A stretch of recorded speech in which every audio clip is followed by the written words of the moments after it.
Great. So I think we are live, we are global, and this week, actually, thanks all of you for joining.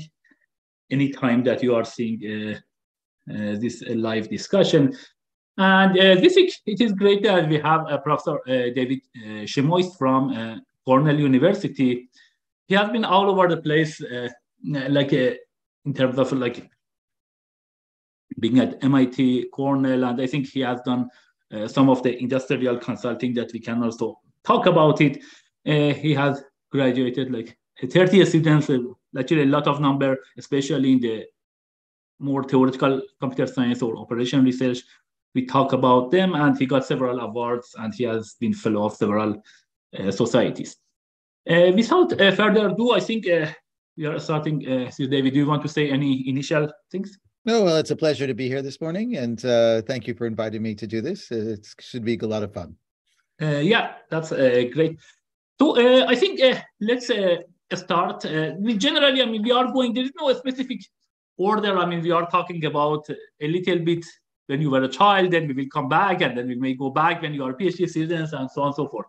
And we talk about the research as well as some open problems. These are actually important things that we have added, like PhD students, like they want to work about some problems, or anyone else. That would be some important problems in the field. Good. So I think you want to tell us a little bit first when you were a child, and sure. Any exciting things when you was there. And... I mean, I grew up in an academic family in a small suburb of New York City, about 40 miles from New York on Long Island. My father was on the faculty of what was then, I guess when I was born, it was still Polytechnic Institute of Brooklyn. It became Polytechnic Institute of New York. In a series of various takeovers, is now the Tandon part of NYU, the engineering. Yeah, exactly. Yeah.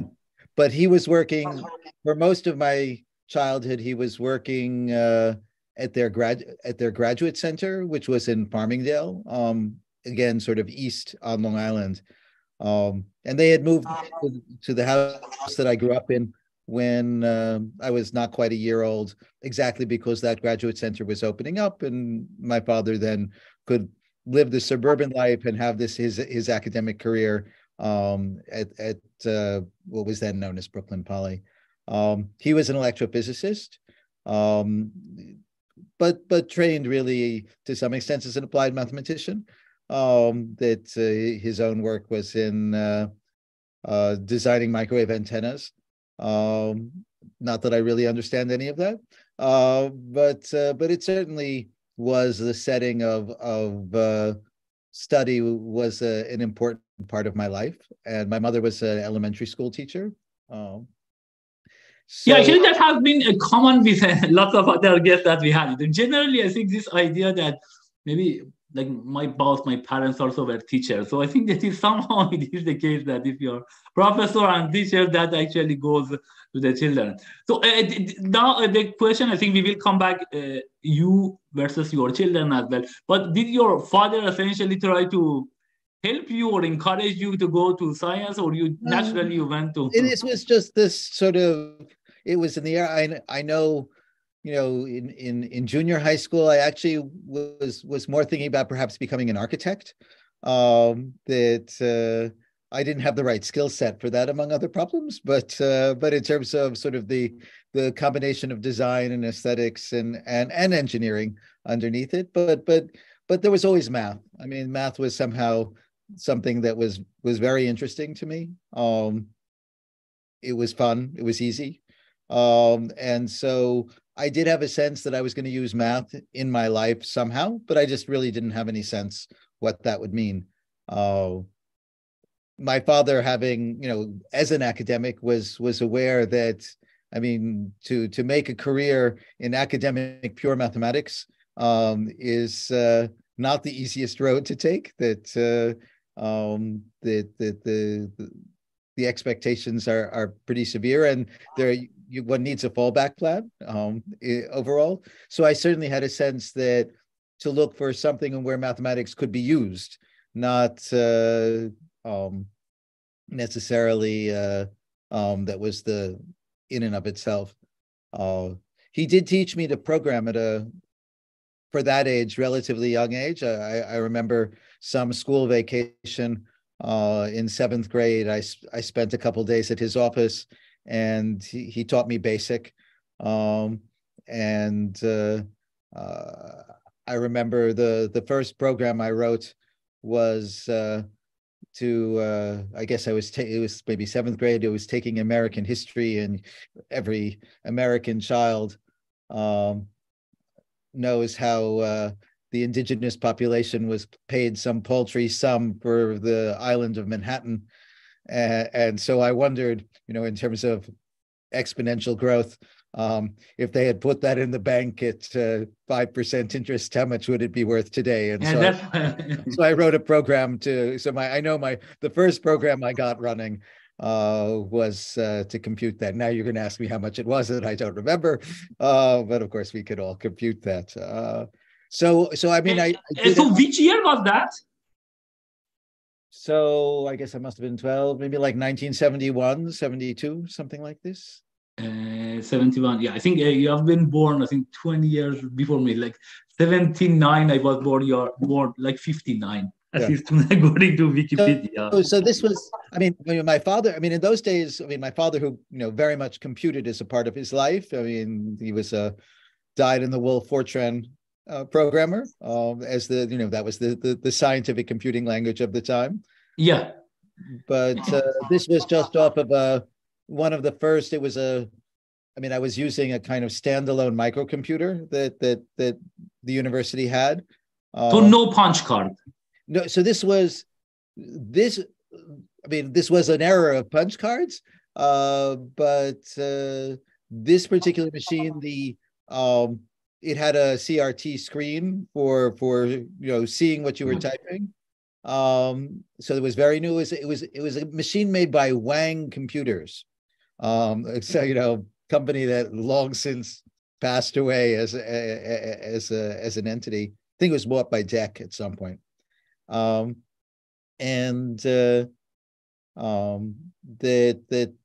way you could save a program was that it took a normal cassette tape, like in that case, in those days there were audio cassette tapes, and that was the storage mechanism of how it used magnetic tape for saving and reloading a program. Great. So I think that's like the time that have you participated in any, like, I don't know, math competition? I'm not so sure. No, none of that. I knew none of that world. For certainly through my junior high and high school, the one thing that was a competition was that run within my, as I say, not very good public high school. There was a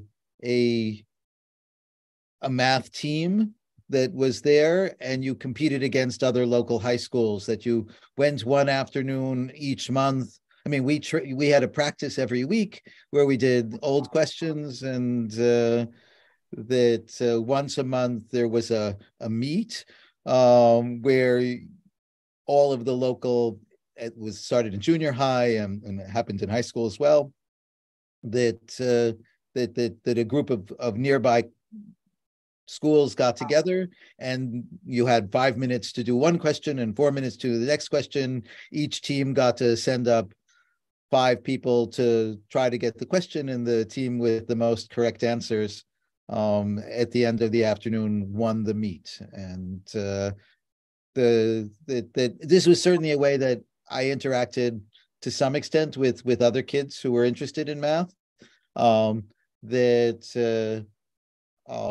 In my, let's see how this went. In my senior year of high school, our high school actually won the county championship, and 3 of us did well enough that we were invited that there was to be on the county team, and then there was a statewide competition in Syracuse that we all went to, and this was the first time I saw this world of kids who were really very trained and sort of learn, had all this extra training. And this just wasn't a part of, I mean, as much as my father, could have done such things, this wasn't part of our dynamic. He was just sort of let me grow at my own pace and do things as I want. Mostly it was through school. Through school, there was various opportunities. I took a course that was more of an intro to engineering at the State University of New York at Stony Brook. And that again brought me into interaction with other kids, very much geared towards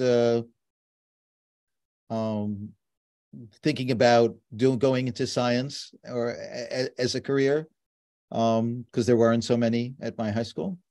But the real turning point for that is that,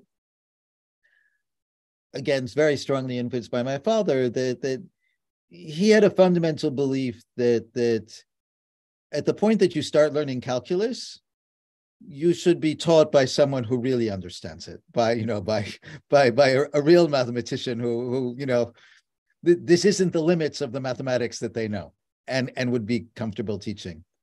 And I know that when I was I have an older sister, and when she was deciding what to take in her senior year of high school, my father was very concerned that my sister shouldn't take calculus from whomever. And my father had a long discussion with this teacher who convinced my father that she had all the right skill set to do this. And so my sister, so she actually then, just as I was about to, or in my about to be a junior in high school, she actually moved from her high school position to being in a math education department at the local State University of New York. So indeed, she was more qualified than the typical high school. Typical person. The general science teaching at my high school was pretty poor. So I knew. How many siblings do you have? Just one older sister. Older sister. Good. So I think now coming back to this, you talk about your father and yourself especially. Now we will, turn back about your children. I know that, you went, I think if I'm not mistaken, then you went to Princeton University. One of your children also went there. Now, what is and of course, your wife, Professor Eva Tart, she's a very famous computer scientist as well. But we will come back to that. But now, what about your relation with your children? So you want to talk a little bit about them and what do they do? And Sure. My children are now grown. My older daughter, the one who went to Princeton, was what was then called a Woodrow Wilson public policy major at Princeton. I think they changed the name.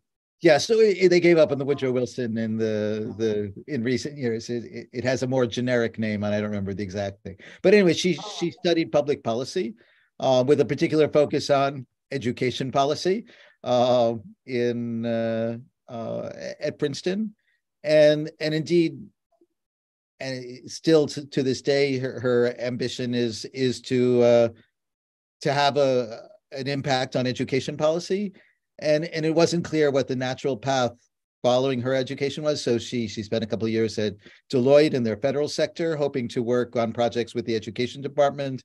That wasn't yielding the kind of path that she went. So she then spent 2 years in Teach for America in Nashville, Tennessee, sort of in the trenches, if it will, teaching math to middle schoolers. And then ultimately being involved with their curricular development and in effect being the head of the math department in the charter middle school that she was. After 2 years there, she moved to a different charter school network in Nashville, where she was head of the math department at a different middle school, and then moved up to being an assistant principal in charge of coaching the other STEM middle school teachers at her school. And then gradually realized that the world was bigger, and they're more, they're wanting to have a broader range impact. And she's now a PhD student at Columbia University in education policy at Teachers. Again, so I think I heard actually she went there. I mean, also like as an athlete to Princeton. Am I Well, right? both of my children were collegiate athletes. Oh, that's great Both of actually. them, they both played soccer. Rebecca, the elder daughter, is a midfielder. Amy, the younger daughter, is a goalkeeper.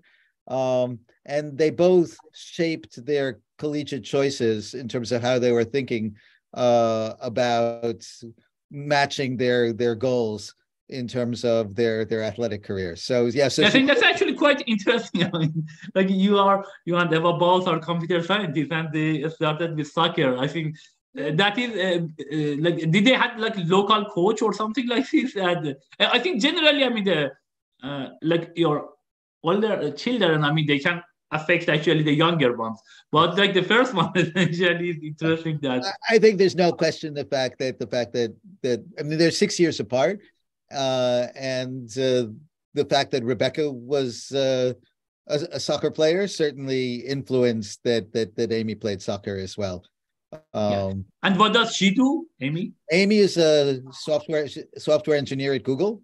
So she Good. went to Swarthmore College, where she had an amazing education. She majored in computer science.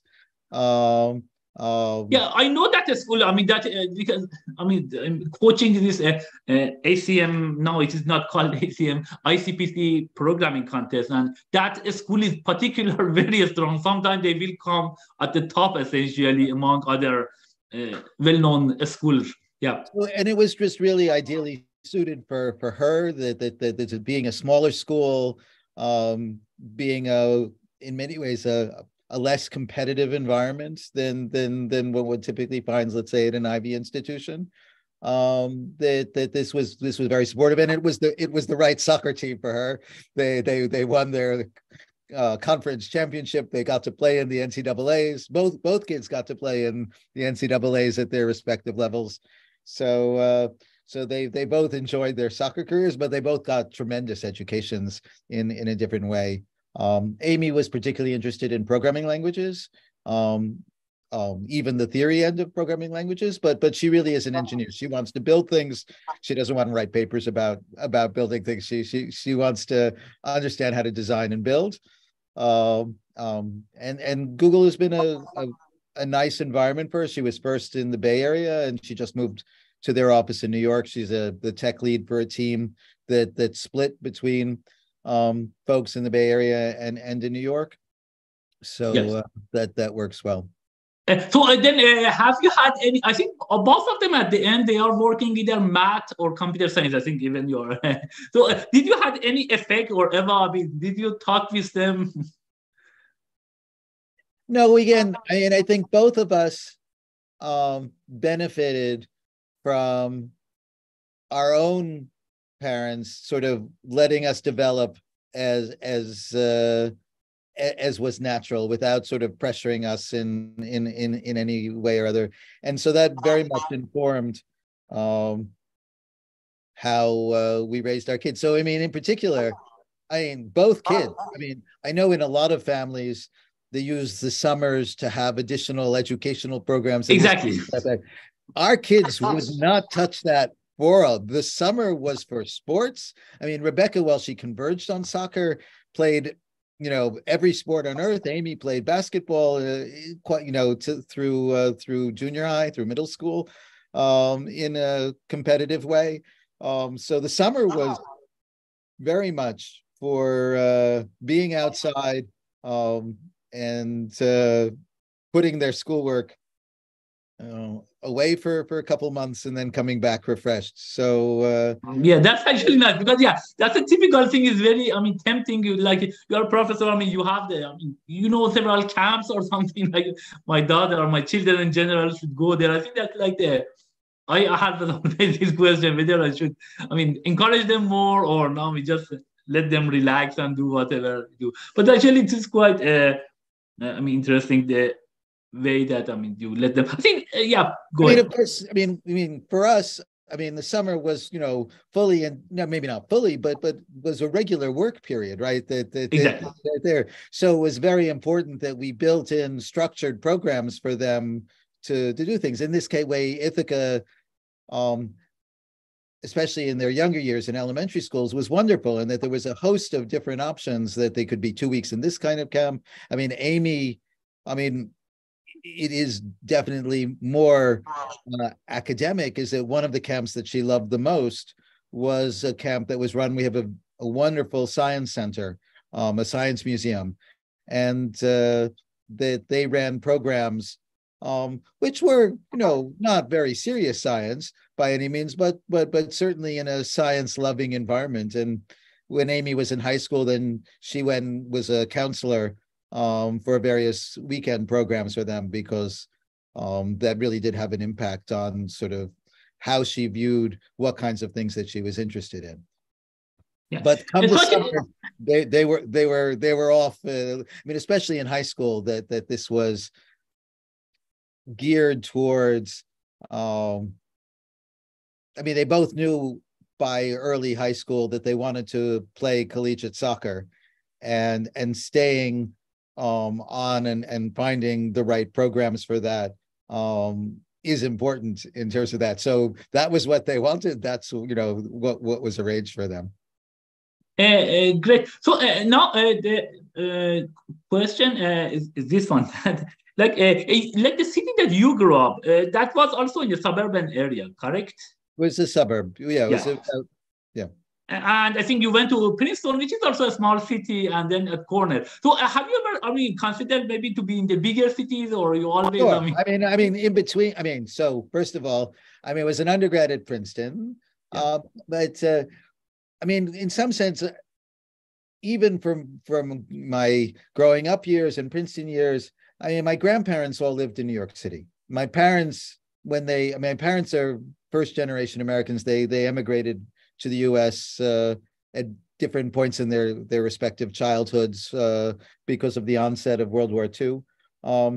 The New York City was somehow the center. So that in some sense, I always viewed myself as a New Yorker, where as much as I still live in New York State, I'm not a New Yorker as an Ithaca person. I mean, when I say a New Yorker, I mean someone who lives in New York City, even though other than the first 11 months of my life, till I was a grown-up, I had never lived in New York. But of course, then I went to grad school at Berkeley. And Berkeley, I mean, this sort of larger area that is San Francisco and Berkeley, it is not quite as urban as New York, but it is certainly, it has the city flavor.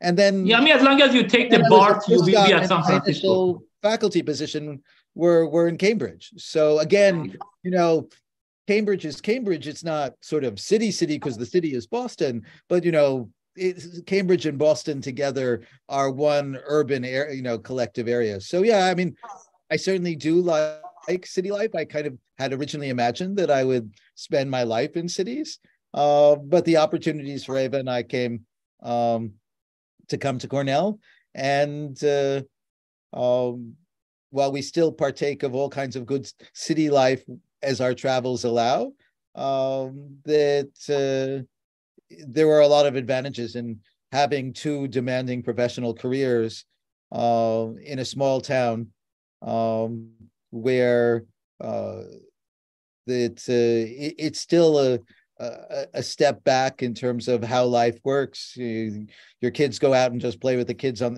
after school, can play with the kids on the street.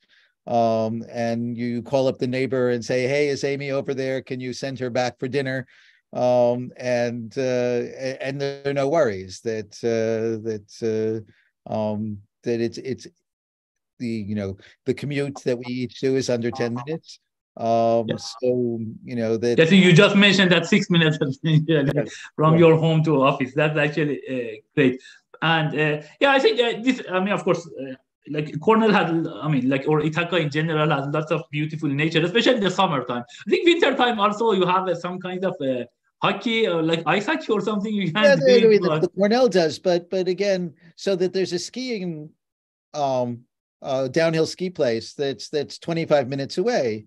And again, this is sort of the elementary schools starting in 3rd and 4th grades run an after-school program that once a week in the heart of winter, the kids get bussed off to the ski slopes. They ski, they get a lesson.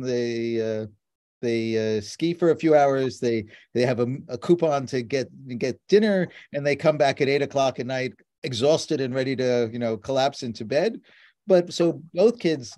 I mean, I never skied. I've tried a number of times. Ava grew up skiing, and we've taken any number of family ski vacations. Both kids ski very well. So yeah, there are lots of outdoor things that's work in winter as well. Yeah, that's yeah. I mean, great. Now, coming back to your undergrad. So you went. I mean, after your high school, I think you went to Princeton University for the. So did you study math, CS? Again, so I very much shaped by my father. One thing I started to say, so that one thing that changed sort of how I was thinking what I wanted from college is that the summer before my senior year of high school, I actually went to Cornell for 6 weeks, and I took 2 semesters worth of calculus in one summer, and this was an eye opener. I mean, this really changed me. I knew really mathematics should be firmly a part of what I wanted to study. But again, I was shaped by my father's views that it should be math to do something. So I applied to Princeton.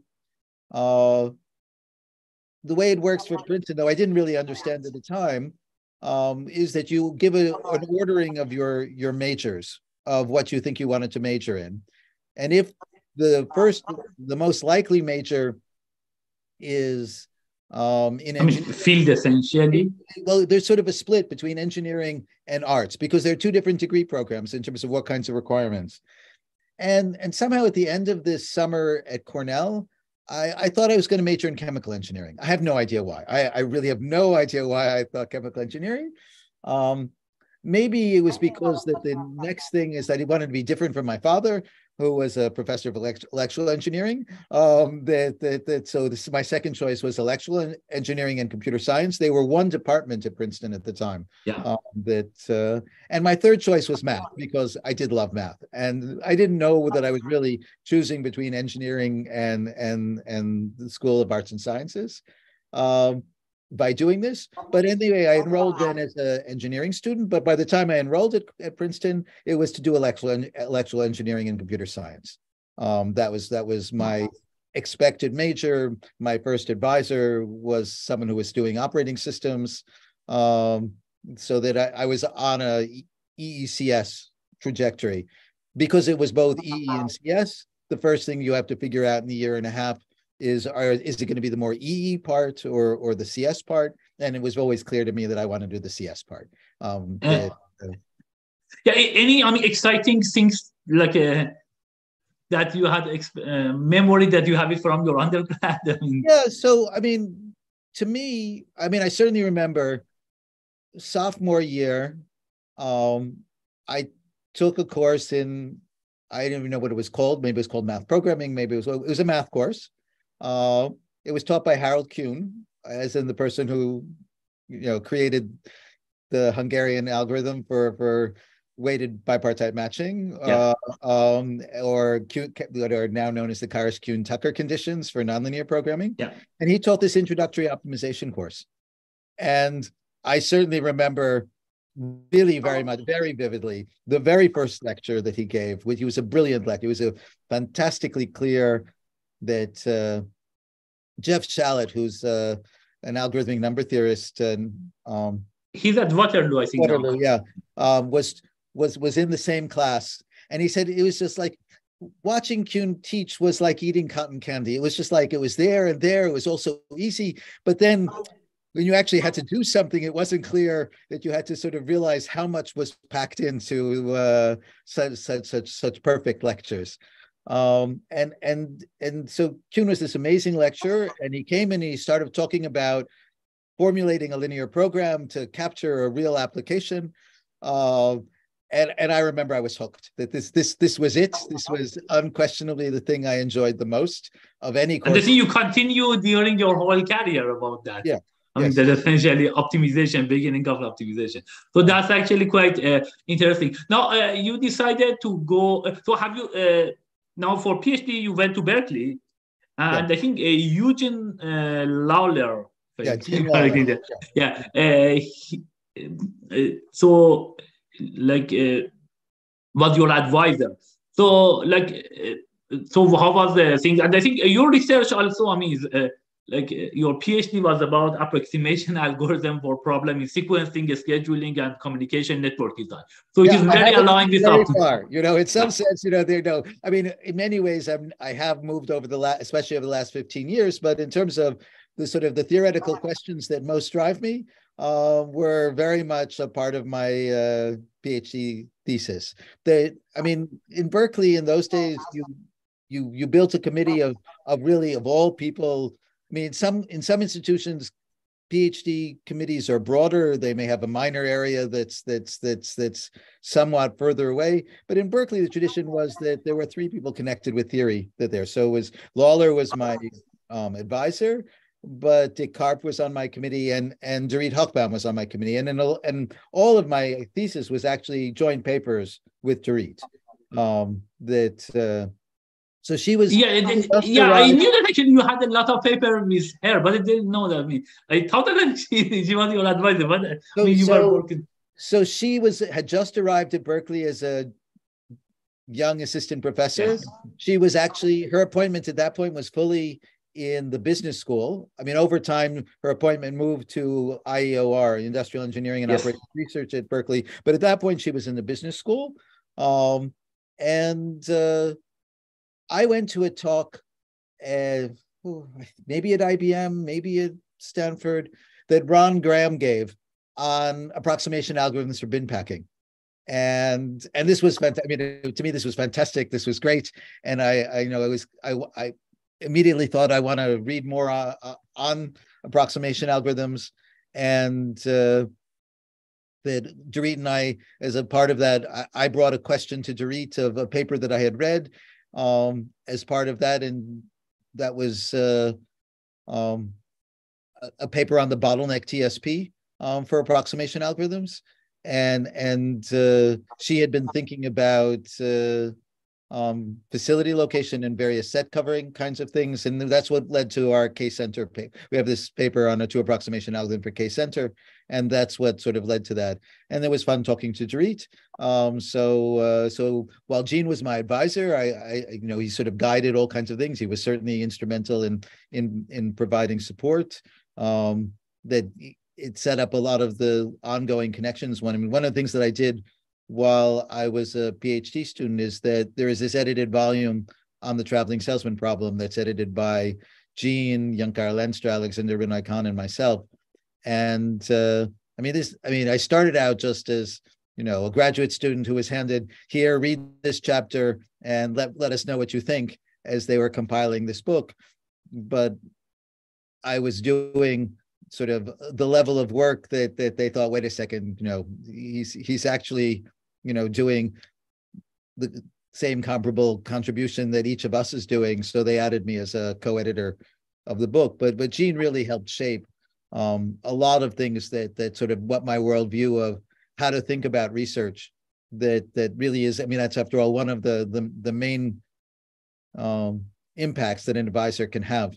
So although, and Gene and I have joint papers out of that time, or at least one joint paper. Yeah, actually, exactly. So that was the thing that I was searching. So I think you had one paper with him, actually. Yeah. It is in the, logistics of production and inventory. Yeah. Well, that was a survey paper, but actually there was a chapter of the Traveling Salesman book that we wrote together on special cases of the traveling salesman problem that could be solved in polynomial time. I probably don't list it separately on my Vita, so you won't find it there. But there is a chapter.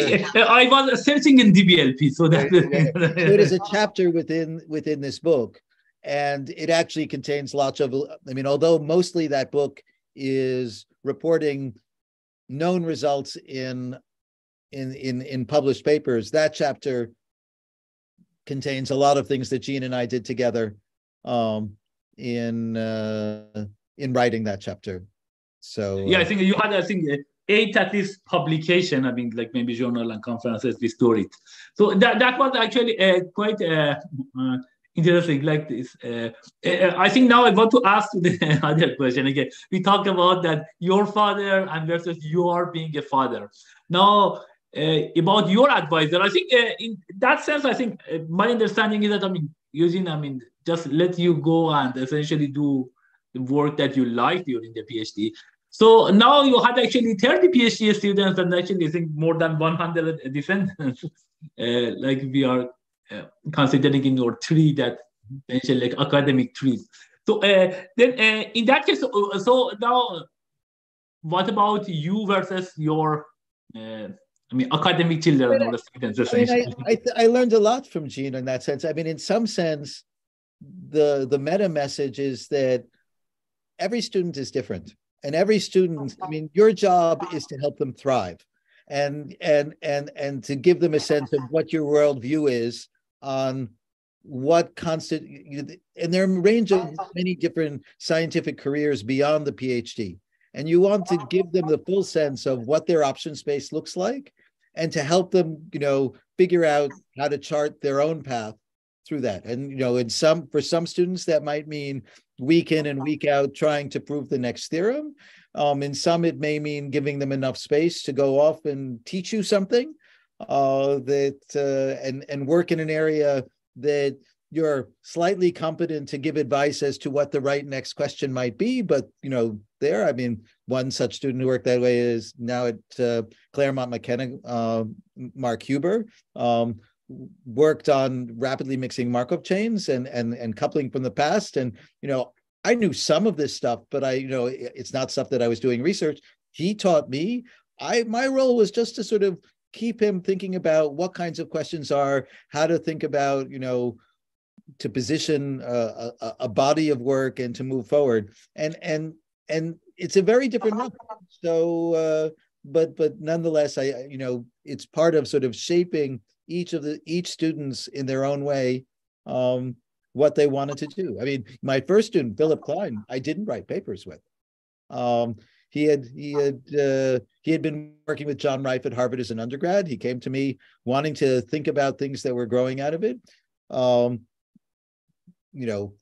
Phil has evolved over the years in terms of things that he was thinking about, but already then he was thinking about the role of planarity in algorithm design. Yeah.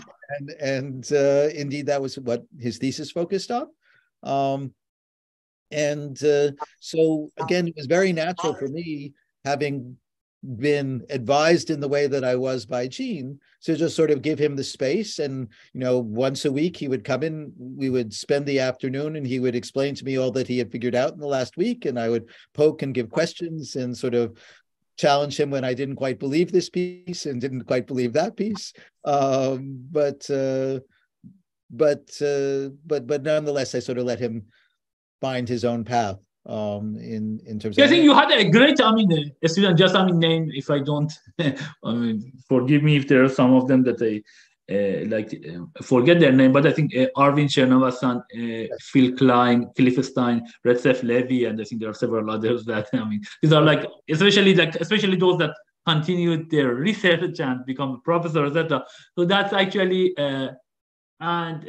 as I mentioned, I think you have actually a relatively large number of students comparing to more like OR or theoretical computer science faculty, and I think that is nice. So this is way of fathering in some, or like the same way you have done it with your, academic children in some.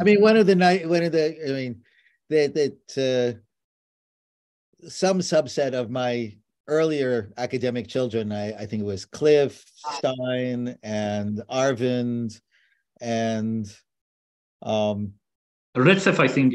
Well, no, they came to me, some years ago, and they wanted to do what I guess is not so uncommon in this business, is to throw me a 60th birthday party, which they did, which was really wonderful.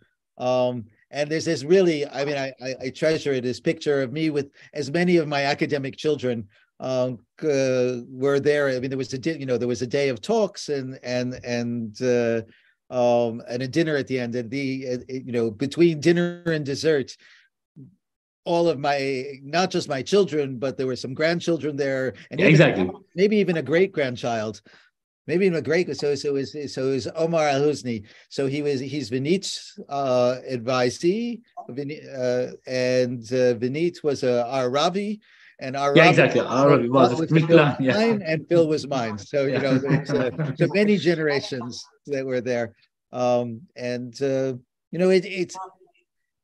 I mean, it's really the joys of the academic profession, because working with students always refreshes you, right? I mean, you have new students, they have new ideas, you have new energy, and I mean, and they've been fantastic. I mean, that's one of the wonders of being at a place like Cornell, is that we continue to recruit, incredible students to work with, and that's just Yeah, fun. the thing, I mean, having this kind of, I mean, like the academic, I will say sub tree. Actually, one of the things that we are working in academia compared to industry, I think the pay is much higher there, but I think that at least you can enjoy working and you have teaching new academic children in something.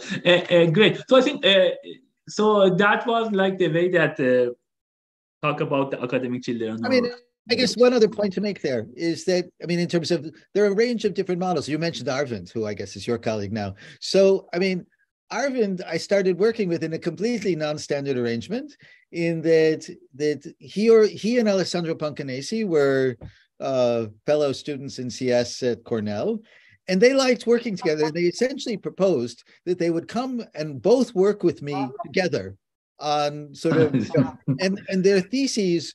I mean, yes, there were parts of it that Arvind had done that Alessandro hadn't, and there were parts that Alessandro had done that hadn't. But a large chunk of their thesis was their collective joint work, and usually, for me, more often than not, most of your meetings with any one student is one-on-one. But for them, I don't remember very many student meetings that I ever had with only one of them at a time. That was really that sort of them feeding off of each other. So again, this is what worked for them. It was clearly working. They were doing incredible things. They won the Stock Best Student Paper Prize for one of their earlier coloring problem. Yeah, yep, indeed. And so that they really formed a team at that stage of their careers. It was much more than the sum of their parts. And sort of, I just let them be, and then since I asked questions, I, pushed them in various directions, but it's, again, a very different role in terms of what it was to mentor the two of them. So I think now let me ask. I mean, like this, maybe this is somehow summary. So if like there is an assistant professor is coming and like in CS or like the or like math, I say applied math. So and you are mentoring that person, and he or she asks you about what should I do with students. I mean, if you want to give a short answer, what do you suggest essentially?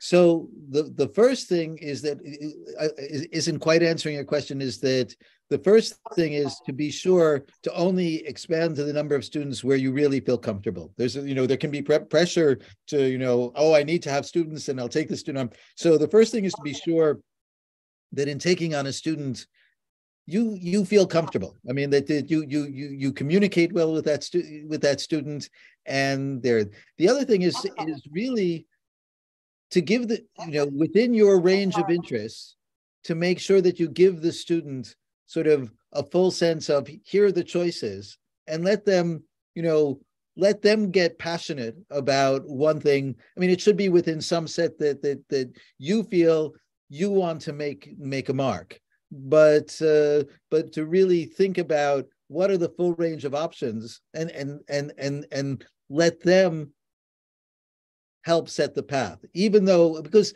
I mean, after all, part of what you're supposed to learn in a PhD is how to drive a research trajectory forward on your own when you're done. And initially the advisor is, more playing the role of the puppeteer of, the marionettes, that there isn't so much, but different students are different. They may be all ready to just start charting that path on their own, and sort of to figure out as much as possible how to empower the students to help set that trajectory as early as possible. Great. Yeah, actually, I think this is like just continuing the advice, the last one. So I think I always mention to a student that like you have a good PhD student when you graduate with your PhD. I mean, you should be much better than your advisor. I think that's like that's a good. I mean, because you should your advisor should be not your limit. You should be like about the top people in the field, and you might be much better actually than your advisor and continue that. That in some sense the definition of PhD in some sense. Yes, That you are the best person, or at least among the best people among these field. I think they are saying exactly the same thing. And at some point, I think they should continue. You cannot, you may push at the beginning, but later on, that's on them essentially. Great. So I think let's go to these things. So I think this we had. This is like a bit more general, I think, question. Then we will go to a specific. And I want to talk about also, I mean, about Eva and also how did you get, I mean, know each other, etc. But before that, so you have been at math, applied math department at MIT. Then I think you have been at Cornell, operation research, and also you are advising the people. I think you are officially also in computer science as well. So you have been actually covered lots of areas. These are all applied math, operation research, and computer science. And you graduated students in all these areas. Yeah. So what is the difference between all of them? I mean, in some sense, is this theoretical computer science is the intersection of all of them? And like, if the people are like I have a student like working in theoretical computer science, maybe some of these areas are more closer to operation research or maybe applied math. Actually, the people are moving around. So what would be your suggestion? So if you want to go, for example, operation research, what you should do as a PhD student versus, I mean, other areas. Yeah, I mean, just a little bit going. Yeah, so I mean, well, it's true that if you take the core of anyone's thesis, it might, be the core of a thesis in applied math. It might be the core of a thesis in operations research. It might be the core of the thesis in computer science. But it's really a question of the context and the worldview that you're trying to build it in. So for example, one of my most recent CS students to finish, Shijin, who's now at Google, I mean, the core of his thesis, I mean, are all of the form approximation algorithms for various scheduling problems inspired by new settings that arise in data centers. But his broader education was informed by a CS education that really understands the issues and the trends and the dynamics of what are the important questions. How do you mean, part of us are algorithmicists, but part of us are modelers in terms of trying to go from the kinds of questions that are relevant.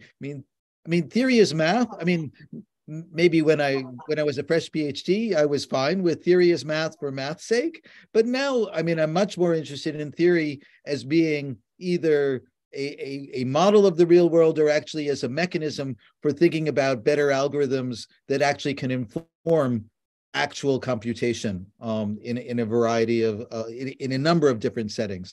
And so how, for the kinds of things that Shijin was trained in and thought about, the fact that he was working hand in hand with systems PhD students in trying to think about how to take this shapes what kinds of worldview you have and what you want your body of research to be going forward. So, in some sense, at the core of the theorems, he could be an OR student, but he wasn't trained as such. And in terms of the full potential is met because he was trained within a broader CS environment. At the other extent, another recent student, Daniel Freund, so he actually was an applied math student. I was actually his third advisor at Cornell as he bounced around from different, attempts at who he was working with and then working with. And it was very clear that, this was at a point in my life that I was sort of in the midst of, I had maybe and I'm still interested in, but a good 5-year block of my life, the most sort of, or one of the small handful of research directions that I was thinking about, and I still am thinking about, is algorithmic support for the sharing economy, and in particular for bike sharing. Bike sharing. And there were lots of questions that I knew had interesting algorithmic parts, but also had interesting parts in how to operationalize them and how to implement them and to have impact. And at that point, I was working with what was then City Bike in New York, but actually Motivate, which was the umbrella company which owned City Bike and many of the ride sharing, the bike sharing companies in the US. So we want to just go, I mean, maybe define the problem. I think we may talk about some other research problems, so maybe just define this one. No, I mean, there are a whole host of problems, but if you look at what was bike sharing at that time, which were non-electrified, station-based fleet of bikes, and what you have is, first, if I give you a bike sharing system with a given number of docks at locations throughout Manhattan, say, what you would like is a model to understand what is an idealized stocking level of how many bikes should be at each station at any given moment in time throughout a commute day. And so this then gives rise to operational questions of how do you ensure that that's the case? So why would there be such an idealized stocking level? Because one station serves two simultaneous roles. It serves as the place where people come and rent a bike, and they serves as a place where people return a bike. And you have a fixed capacity that has to be shared dynamically between those two functions. And so as you think about one station throughout the day, if you look at, let's say, a station in Midtown, it should be empty at the start of the morning commute, because there will be an influx of bikes of people going to work, arriving from more residential areas in the city. But then as you get towards the end of the day, it should be full. But then you know exactly how you maintain the right balance. And those are extreme cases. And every station is different throughout the entire Manhattan bike sharing system. So how do you build a model that quantifies that it's now 10 a.m., how many bikes should be at this station? And then how do you actually compute to generate those values? And then once you have that layer, there are a number of other questions. That was taking the capacity of each station as a given. How do I, if I want to adapt, I have so many total docks that I can deploy throughout the city. What's the idealized realization of how those docks should be so that the system itself generates and then what's the right measure to think about the objective function? The natural thing from a societal thing is sort of a global amount of inventory failures that you either have someone who shows up and wants to rent and there is no bike there, you have someone who wants to return and there is no open dock there. So you have this question of you have an objective function, you have a constrained system, you have some stochasticity in the system because this is a result of human behavior, and that we have a historical data record which can give us good probabilistic models for what demand looks like either for renting or returning at a given station throughout the day. And how do you then incorporate all of this information so as to then both figure out operations, figure out the evolving design.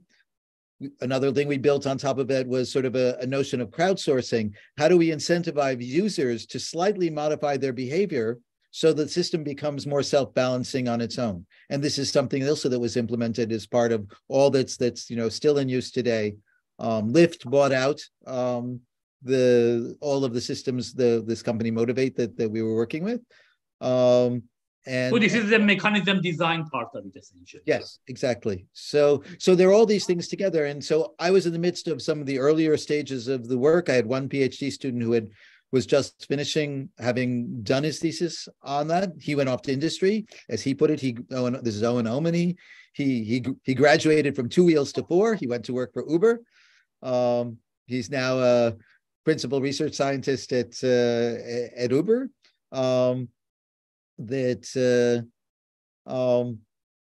And so Daniel took over. Now he was an applied math student, but we agreed that this was, I mean, this scope of problems were the range of things that he would be working on. And given that thesis, even though he was an applied math student, I wanted to position him to span as much of the OR academic market. He wanted an academic career. And OR actually, you know, from a theoretical computer scientist point, you may view OR as one market, but it really actually consists of two submarkets: an engineering OR market and a business school-oriented OM market, operations management.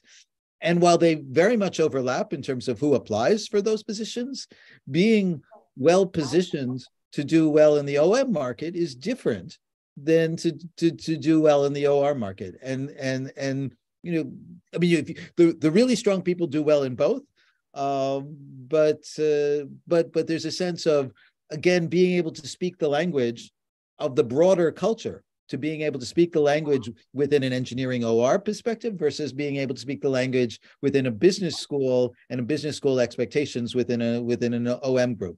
And so part of, you know, what it meant working with Daniel was giving him the exposure that while I'm sitting in an engineering OR department, he would have the skill set to do well in the OM academic job market. And indeed, he's at Sloan in their OM department at MIT. So there is this sense of, as you train. So yeah, sorry, you were talking about RedSep, correct? No, I'm talking about Daniel Freund. Okay. RedSep is 10 years earlier, and he's also in the OM department today. Yeah, exactly. That was the thing that I saw someone in because I think he was also in the operation management, if right. So, and remember. In some sense, this I learned because RedSep was co-advised. I was the OR side of RedSep, but he was co-advised by Robin Roundy, while he, at that point, a member of my own department, was much more attuned to the operations management, you know, subtleties of what it means to be well positioned for that. And in many ways, the kind of work that Robin helped position RedSep to do was exactly what helped RedSep be able to thrive in sort of this, both the OR engineering side and the OM management side. And I learned from this experience, you know, 10, 15 years earlier, that thinking about this in a more conscious way does broaden the opportunities for a completing PhD student. Great. So I think, let me get my summarization from this thing. So in some sense, we can say that like maybe computer science, or I will say more theoretical computer science, or like I will say even generally computer science, is somehow combination of OR and applied math. In OR, we are doing more of modeling. This is like the real world things that we are doing. And in applied maths, we are proving stuff essentially, maybe more. And in some sense, in computer science, we are doing the combination of that. And of course, due to new technology, data centers, cloud, etc., we need to do that. Maybe it is like some of this, like not of, yeah, in some sense, these are like all operation management in some sense, but with a different entities than just, for example, bikes or cars. You're talking about data centers, the amount of traffic that goes through that, but still we are doing the same thing essentially on clouds, or I don't know, auctions and other stuff. So that's, I think, somehow the combination of these two.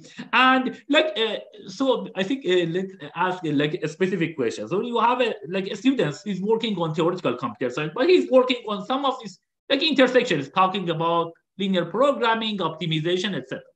Then if this person wants to go, for example, to operation research department or operation management, what are the skills that you think that is important actually that? So no. I think it's very important that it makes a big impact of whether the student has had real experience at dealing with real data to have an impact in a real application, and not something where there's synthetic data, and not something where you have a imagined application, but something where that it's real. This is, in some sense, it plays two roles in gaining this experience. For one, it shows the limitations of theory. In some sense, theory is a starting point, but it isn't an endpoint. Exactly. And the other part is that having this interaction fully on something that's driven by an actual problem is a much harder modeling task. If we have our theoretician's hat on, then it's easy to create a model which is still shaped by our belief of where we might be able to prove the theorem.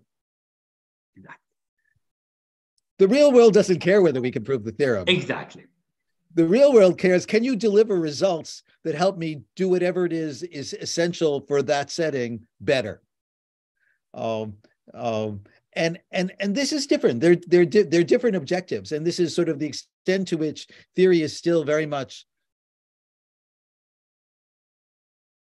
growing out of the mathematics tradition, and the driving of what the questions are, and whereas OR is more linked to the industry and what the immediate impact is, and you see this. So I mean, there are a number of people who sort of this sort of generic question of, has this person touched data ever?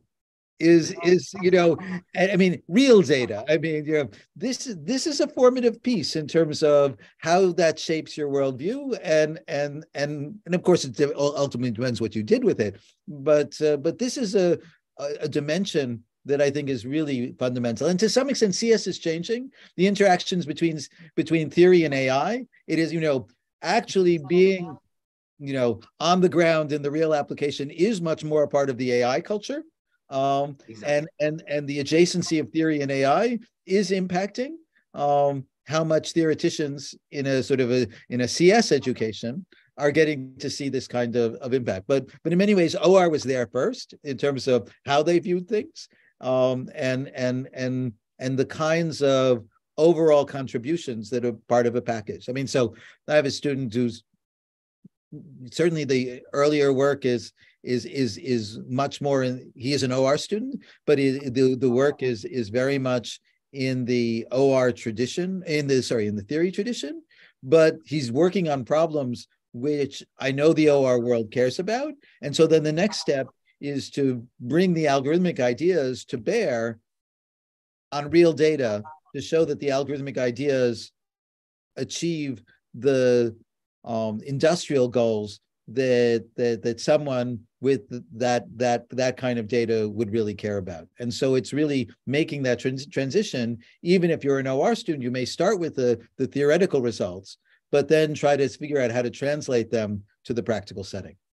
Yeah. So I think like one of the main takeaways that like if you want to go to OR department or like the operation management, operation research, you cannot keep you need to make your hands dirty. You need to go to data. You need to work with data.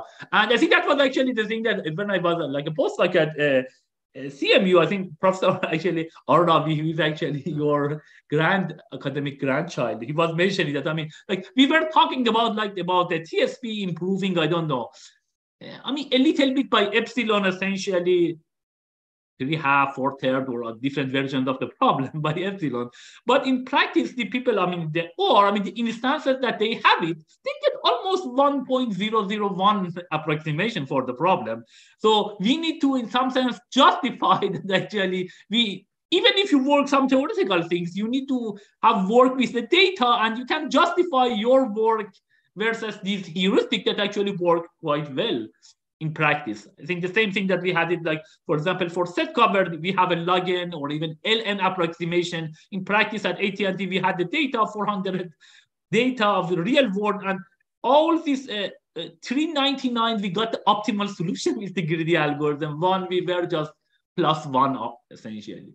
And so this is important, I think, that need to make the hand dirty. And now with the data, is actually fun. And the question is that, is there any, so in some sense, the ML people are doing exactly this. They need to have a data. Generally, they need much bigger data as well.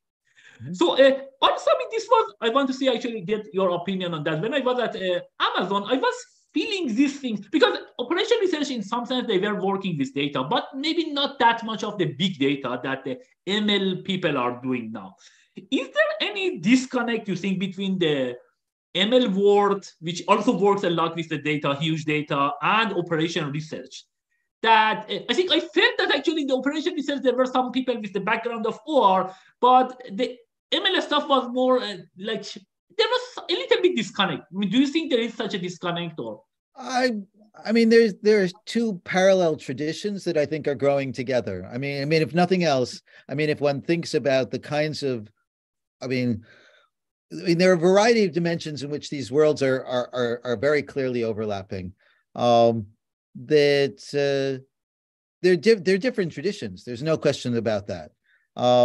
And there are lots of ways in which ML work is likely to inform what's under the hood in terms of large-scale optimization systems. But they have, to some extent, one also has to recognize, you know, what goals are for what. I mean, that, I mean, if I'm going to solve, you know, some vehicle routing problems, for example, and you know, I'm Amazon, and I have a, you know, fleets of trucks that I'm doing last mile kinds of things now.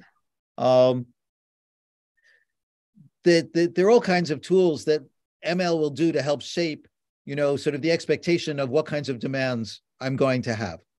But push come to shove, that the fact that there's strong integer programming technology that can handle at scale the kinds of things, this will play its role. And so the two will work hand in hand in a different way. I mean, there was this Amazon MIT competition a couple summers back, which was trying to pose as a challenge exactly something on this ML optimization interface.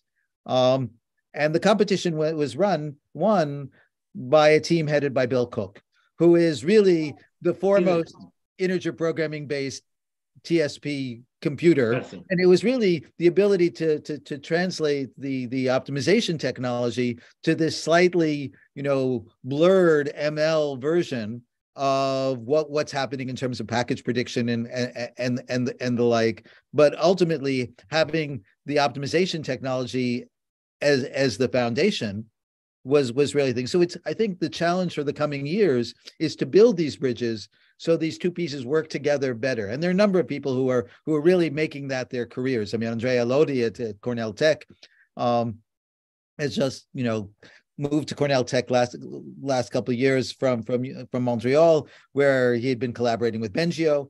So that they're sort of looking for ways in which the ML technology and the OR optimization technology really can find synergies that build on their, to some extent, complementary strengths is really, you know, a tremendous challenge. And I think there are really exciting things to be done there. Yeah, so I think that's actually good. So I think the summary in some sense is, that's my summary in some sense, is that like in OR, both of them, OR and ML, they are working with the data. In OR, we are doing optimization, of course, a lot of things. Actually, I have used some of this like SimpleX or Pulp or others. I was consulting, working actually with the overstack and try to minimize like put the prices such that we can use the elasticity of the prices, and essentially in volume, we are having more revenue.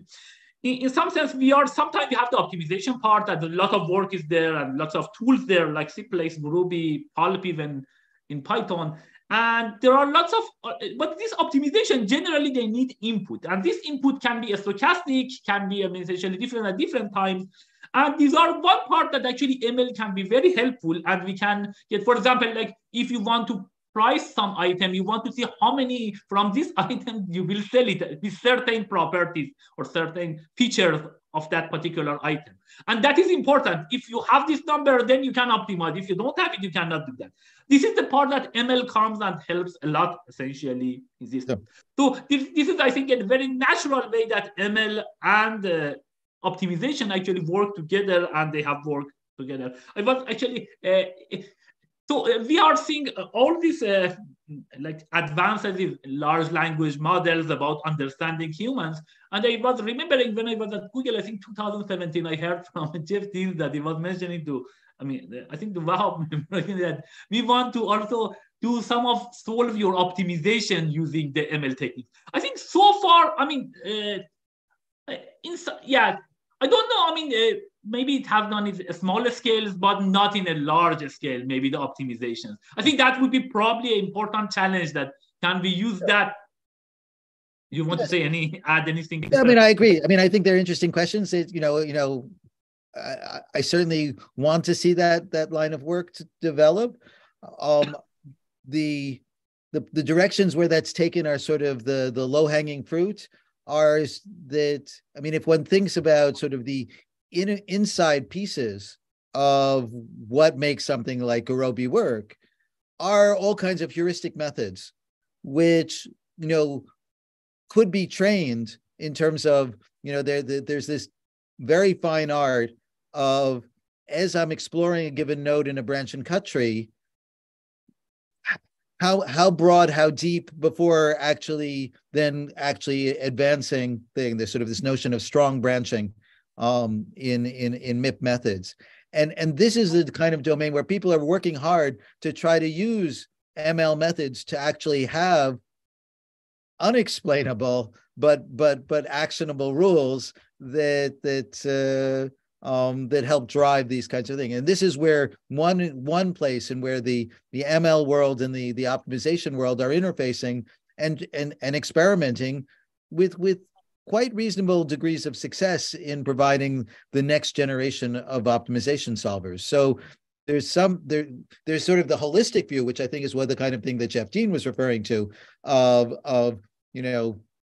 if we see the same inventory input day after day after day, can we just learn to predict for tomorrow's input, what the optimal solution is in some broader scale? And I think that's the kind of context. But there's this more subtle and nuanced piece of can we use ML technology to make the optimization solvers more effective? And that I think is there. I mean, there are all kinds of ways in which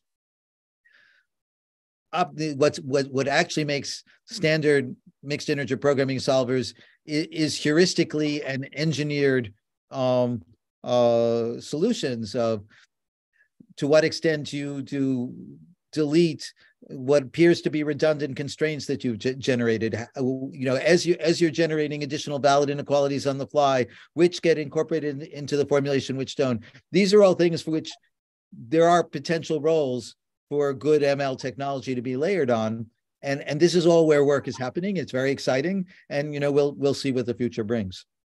Great. And I think one last thing on this one. Do you think also the set of for example, a person who is working on maybe theoretical computer science or computer science, for going to OR, also the set of problem that they are working is important. I know, for example, the matching markets, essentially auctions, is like some typical thing that OR department also likes. But for example, what about cloud computing? Is this you think that OR department also likes these problems, or I think the set of problem that they are working should be also somewhat... Yeah. I think they have to be framed right, and every OR department is the same as every other. I mean, first of all, there aren't so many. There may be 10 sort of academically strong OR departments that are, and when I'm saying OR departments, I'm talking about the engineering school-based ones, as opposed to, I mean, this is a difference in terms of scale, that almost every business school has an operations management department. Exactly. And so the trade-offs there are different. I think that something like the emergence of new technologies and how that's driving different OR-like questions is something which there is an appetite for in OR departments, but not OR departments equally. I mean, my own department just hired last year Ziv Scully, who is a more Harkel-Balter student at CMU, so very much from the CS systems tradition. But very much speaks in OR language. I mean, in terms of both the work that she does, but also Ziv in terms of so he was a very natural hire even indeed these sort of advances in CS systems kinds of things is a significant piece of his own research agenda. So there's no question that there's room for such people in OR departments. Maybe not every OR department. Different OR departments have different foci in terms of where they're trying to do and their own perspectives of how much reaching out to new domains and new problems a given department is. But there certainly is scope there. But it's not like you can go to an OR audience and speak in a pure CS language as to what it is, and sort of being aware that there is a different framing, a different view, a different sense of what's driving the questions that has a somewhat different professional identity. Great. Good. So I think that was great things, and I think some of these unique things for the people who want to work across CS and applied math, I will say. Good. Now, coming back, I think now a little bit more like about life. So how did you get, I mean, Eva, I mean, that you want to talk a little bit about that. How is life essentially like to faculty? The Eva question is easy. And it was, that, I mean, so we had met at least once at a, standard workshop kind of event. But the thing during PhD or after? Just as we were just finishing. We first met in the summer of '84 at a workshop in Bonn. But one thing that was really formative professionally for a whole crew of us was that in academic year 85-86, MSRI had a special year where the focus of the whole institute was on complexity theory. And this was organized by Dick Karp, by Steve Smale. I'm not sure who the rest of the organizers, maybe Hendrik Lenstra and maybe Latsi Lobas. So I may have been 4 organizers overall. And this brought together many, many senior researchers who came to Berkeley for the year or half the year. And plus there were funds from MSRI to bring 10 postdocs that MSRI was funding. And Eva was a full year postdoc in this program. And I was a half-year postdoc. I had I had negotiated with MIT that I accepted my appointment in applied math. I would teach there for the fall, and then I would go on unpaid leave starting in January so that I could accept the second half of the full year postdoc that I was awarded by MSRI. And this was a fantastic, Avi Vigderson was a full year postdoc, Umesh Vasarani was a full year postdoc during that year. And lots of people just, if they could arrange with their own regular institution, hung out there amongst this sort of crew of junior folks. Vijay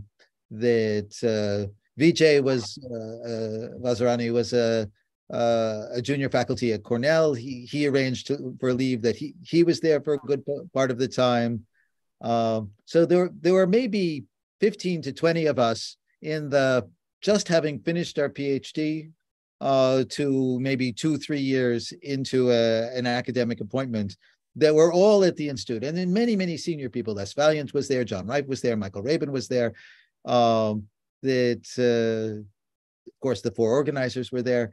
And it was just an amazing group of people that were there. Amongst the other postdocs, my future colleague here, Jim Reniger, was there, who was just a finishing student of Steve Smale at that point. Richard Anderson at University of Washington was then driving a lot of the work in parallel computation was there. Even people from industry sort of managed to get away. Alok Agarwal, who was at that point at Yorktown Heights before his move to India, was there. It was this amazing environment. And I'm probably forgetting. I mean, I'll think back and I say, oh, I forgot to say X, Y, Z. I mean, it was really just. I'm already impressed by all the names that you have mentioned. Yeah. So postdocs. We clearly had overlapping. I mean, she had already done the strongly polynomial algorithm for min-cost flow, that we had very clearly overlapping interests, and we became involved romantically as a couple in truly ill-timed fashion, just towards the end of the period of time that we were both in Berkeley. So she went back to Budapest. She had a faculty position that she was starting in Budapest right after that postdoc year. I went back to my faculty position at MIT. That among the people who were in Berkeley that year, not at MSRI, was that there was part of the reason that MIT was hiring in applied math that year is that Sipser it seemed to have left MIT at that point, that he had accepted a position at Berkeley and was on leave at MIT. He bought a house, he had bought a place maybe I hadn't bought a place, I don't know. He certainly had showed all the signs of moving permanently to Berkeley. So he was part of this youngish crew of people doing things, although he was on, at the university, not up on the hill at MSRI.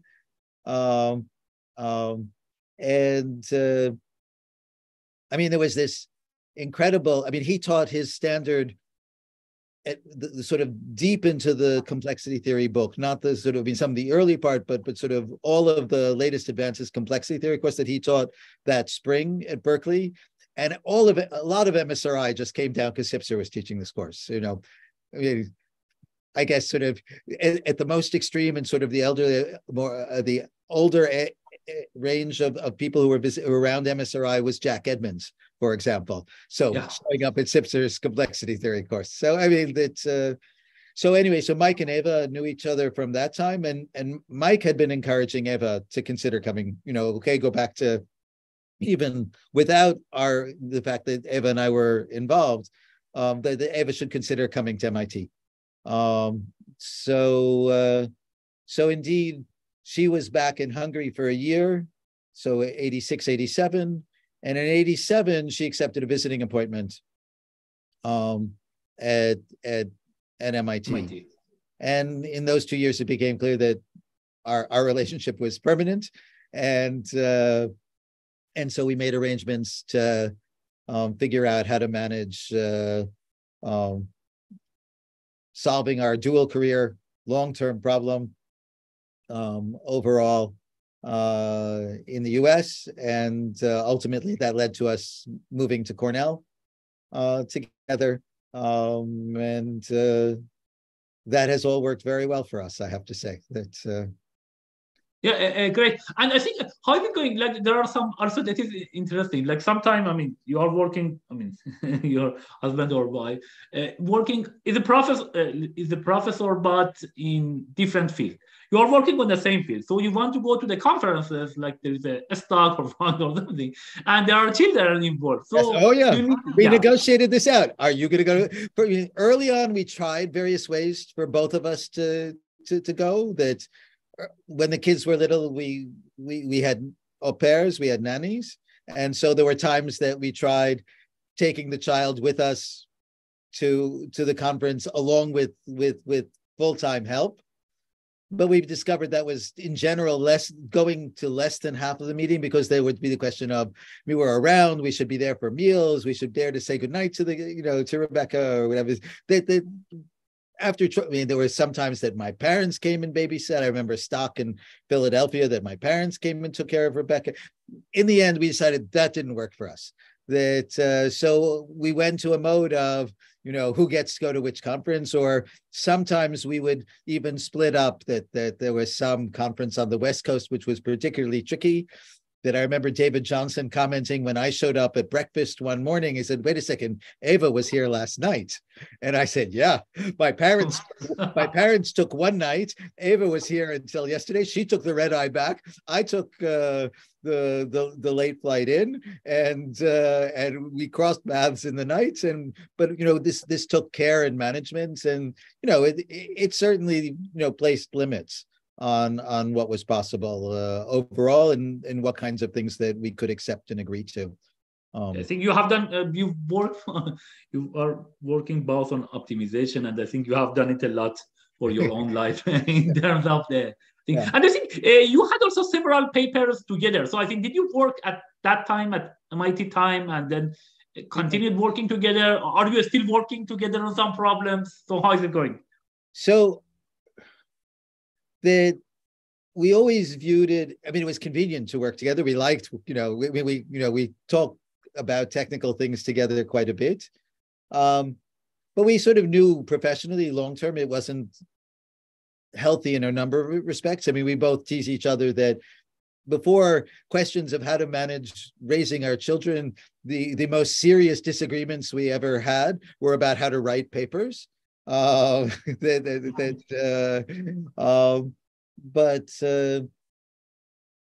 so there certainly was a sense it would be better for us to sort of build some divergence in terms of how we worked, and definitely as algorithmic game theory became a thing and that became the focus of Eva's research, there definitely was a sense that while this would be appealing for me as an area, it was maybe not as appealing as it was for Eva, and we should just use this as a mechanism to sort of build some distance. And as I got more involved in being in OR department and sort of being in the culture that touching data was important, in my own work and sort of being driven by, at some point, one hat that I feel very comfortable wearing these days is as a data scientist. And in terms of really what my unifying world vision of whether it be OR or theory or algorithms or applied math, it all comes under a data science umbrella. And as I sort of shaped this out, this was a path of differentiation, and that made things easier in many ways. That just sort of space for both of us to operate independently. I mean, we still are on PhD. I mean, although we advise students that it's better if you have different, in setting up a thesis committee, in many ways, it's not good to have both of us because people reading our letters know that we're correlated. I mean, as much as we are independent thinkers, we think about things differently,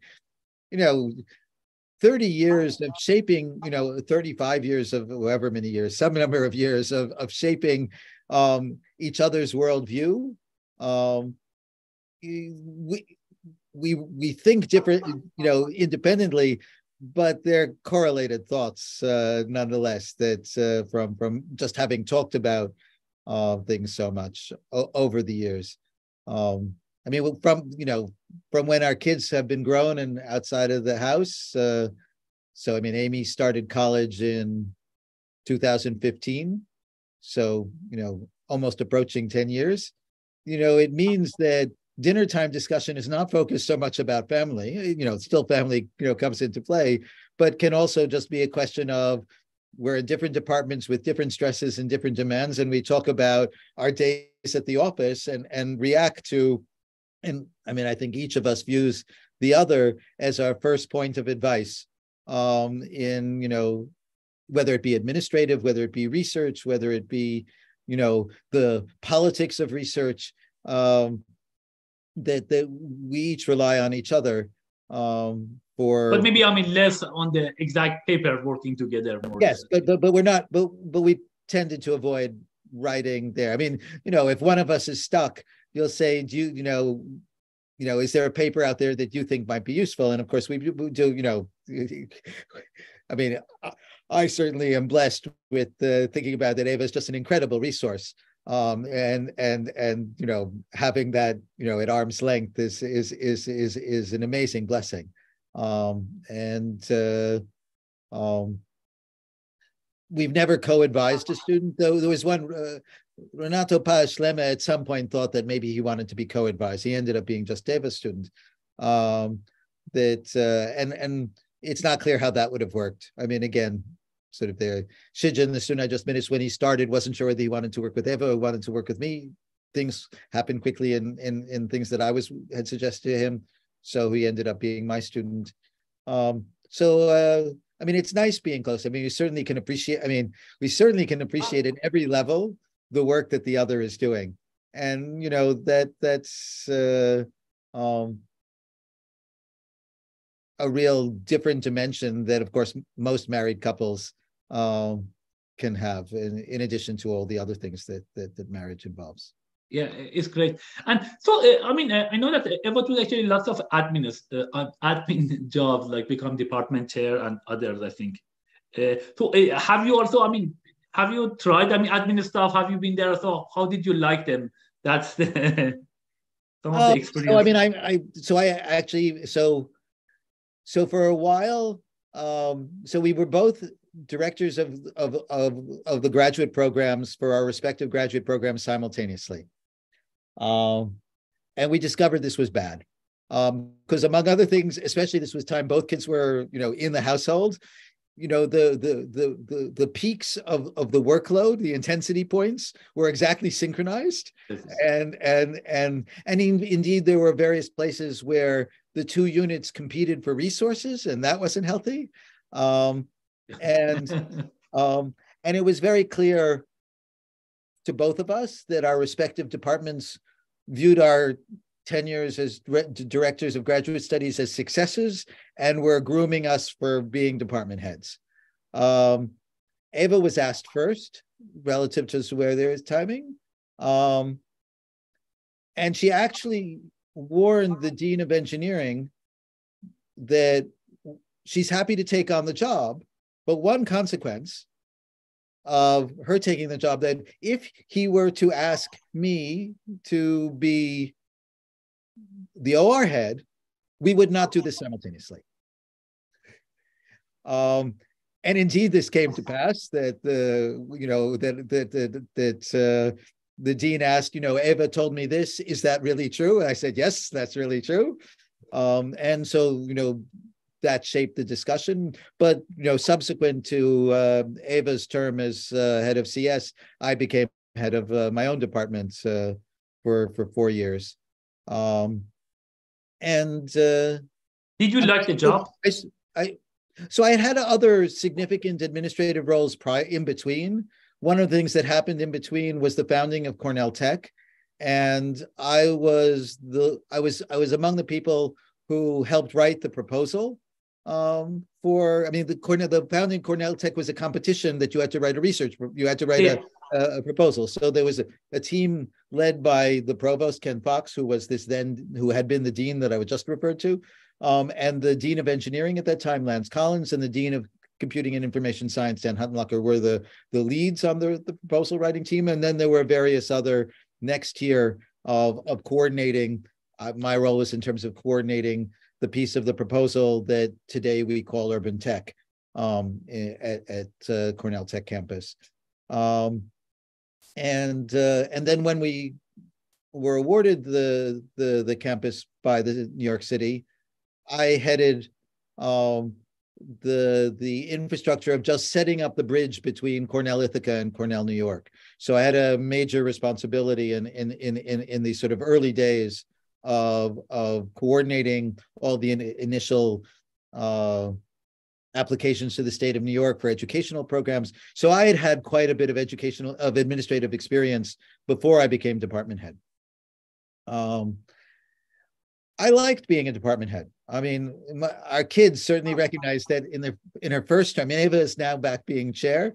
I think Eva was more stressed by figuring out how to balance the three elements of her life: the administrative piece, the research piece, and the family. The family. At the point that I was doing it, the balancing act was easier because one kid was already in college and the other one was was just in her last years of high school. So the part of the role, the family demands had already diminished to some extent for both of us. That my taking on the administrative role, I coincided with a conscious decision of what kinds of research I could do.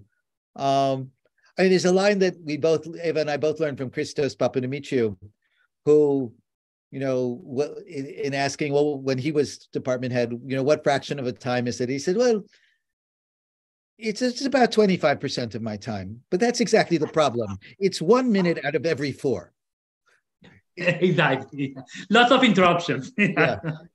And I just knew from my own style of thinking that this, in terms of the portfolio of what kinds of things I have, is that the part of me that was a researcher on this sort of data science driven kinds of questions and more practically driven question was something I could do more effectively in this interruption heavy mode. And so this drove my shift towards these more application-driven questions in a substantial way while I was being department head. So I didn't feel the same degree of tension that that work was going very well. There was sort of at the peak that the partnership with Motivate and bike sharing was really taking off in a big way. And that the students who were working on that were very successful academically. So overall, that tension was also less. It was also, and I think both of us feel this way strongly in terms of how we view administrative roles. It's one thing to do an administrative role to sort of keep the trains running. That's not very interesting. But I knew that my department was really at a crossroads, that there was a generation of faculty who were retiring, and that there was a special opportunity to sort of shape what I think the next generation of OR should look like. I mean, it's a communal department. It's, everyone on board for decision, but the person running the department helps get to shape the discussion in basic ways that has an effect on the overall directions that a department was going. And indeed, and it was also because Cornell Tech was happening, it was a time that we got to hire the founding faculty within the OR department at Cornell Tech. And so that was an additional, set of things. So between the broader scope of the department in the 2 campuses, I hired 10 people for a department that had this growth built in because of Cornell Tech, but it had 20 faculty. So at its end, it was somewhat bigger because of Cornell Tech. But this is really, having an enormous impact, and it involves a different sort of creativity in how one builds mechanisms to be effective. One of the things that I'm very proud of is we set up a tradition within the department of running every October a young researchers workshop where we bring in people who are plus or minus 1 or 2 from finishing their PhD that are sort of on the formative job market to Ithaca, to see Ithaca at one of its finest points of year as the leaves are changing color, and to sort of help, again, in a bigger way, define, as we saw the emerging trends in OR in terms of who that cohort looks like. And at this point, it's very big. I mean, we bring in, it's been up to about 100 people coming in the last couple of years for this young researchers workshop. I think this idea of rising stars, I think there are different universities are doing that essentially in different fields to bring the thing. So one quick question here. So have you ever, I think that is somehow related to my previous question, have you ever thought essentially to go to Cornell Tech because in NYU? That was, I think, some fear that I heard during the that like the people at Cornell may want to move there essentially. Not really. Have I thought about it? Yes. Do I see as the pros and cons that in terms of Cornell Tech? I mean, earlier on, it was very clear there was a pressure that they were trying to limit the number of people who were moving from to Cornell Tech. There's still something of that pressure as well. My guess is that had I felt it was absolutely the right thing for me, maybe I could have made it happen. But especially because of the style of research that I've been doing over the last 10 years in terms of the impact on the ground.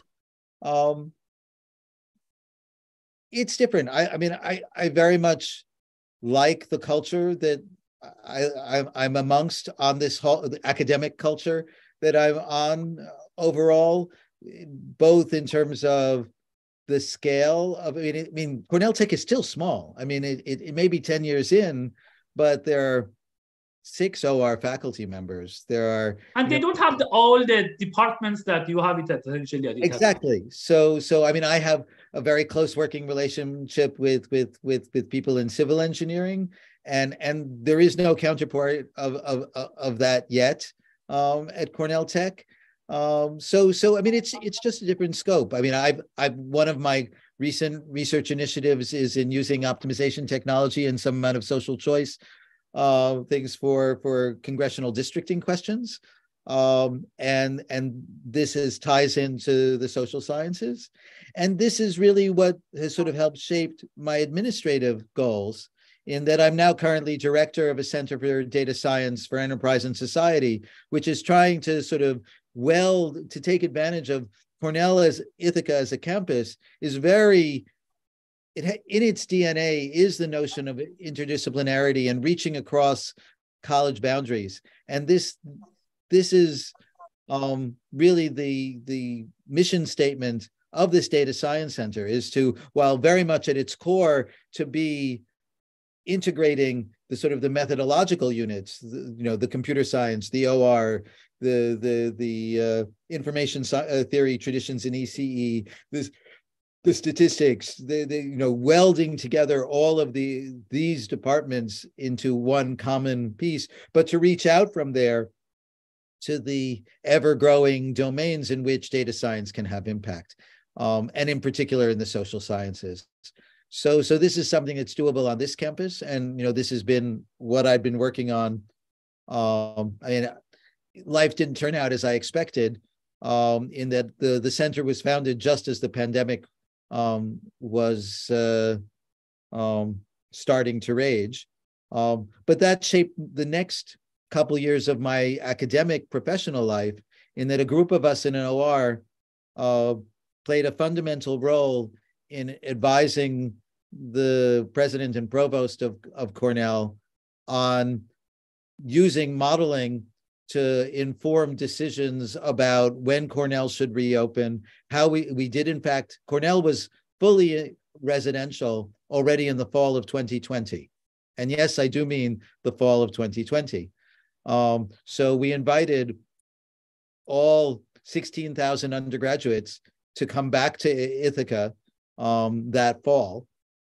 Very, very much unlike, certainly no other Ivy did that. And this was informed by large-scale modeling led by Peter Fraser in my own department, but Peter, Shane Henderson, and I sort of formed the main team that Peter had a daily stand-up with the president and provost through the second half of the summer and into the fall, as we adapted to keeping the pandemic at bay within the Cornell campus. Now, of course, Cornell had all kinds of special circumstances that made this possible at Cornell that would be entirely different were we Columbia or were we Harvard, because we are, as we like to put it, centrally isolated. Ithaca is gorgeous, but so we could say that students who arrived on campus in the fall were pretty much restricted to being on campus. Any travel back home or whatever required special permissions. We had a vet school which allowed us to do PCR testing at scale. We were among the earliest places to do actually group testing, pooled testing, which expanded capacity so that every undergraduate was tested twice a week. That high-risk groups were tested 3 times a week. We could have a very aggressive both isolation and quarantine policy. We had the resources to do that.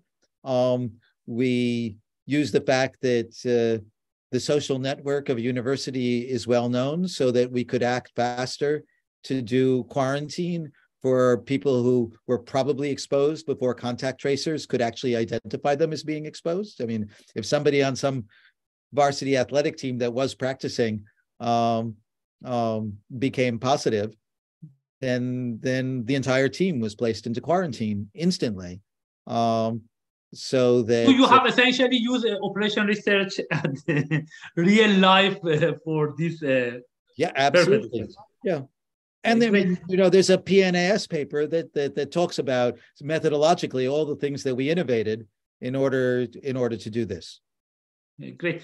No, I think coming back to the research part, so you talk about the bike sharing. I think you have done, great work on like network design from your thesis actually, and stochastic network design, as well as lots of hacking, covering linear program, etc. I think it would be that would be great if you can talk a little bit about those works as well, and also important open problems. So I think that's like the one that 2-3 important problems that you think that the PhD students or any person in the field want to think about it as a hard problem. That would be great. Yeah.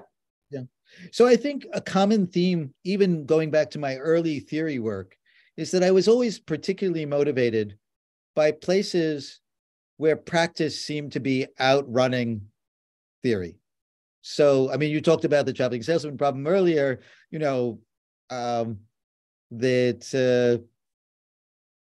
I has long been interested in the traveling salesman problem. The UW group has broken the ultimate barrier now, but trying to do better than Christofides had always been something that had been in my sights. Saying that David Williamson was my undergrad student at MIT, and indeed we showed this integrality gap of 3/2 for the TSP as part of work that it ultimately became his master's thesis, but which I formally still advised, even though by that point I was at Cornell. That was actually work that he had done while he was an undergrad, that we were working together. And in fact, I bought my first version of Cplex at that time because David wanted to run some experiments aligned with sort of getting further insight, and we needed a good LP solver. And Bob Bixby had just written the first version of Cplex, and so he was charging $75 for him to send you a mag tape that you could then install on your favorite Unix system for Cplex. I think you can get it for free as an academician now. Well, now you can get it for free, but he had to actually produce the tape and mail it to you and all this. So, there is some cost. I still have the canceled check because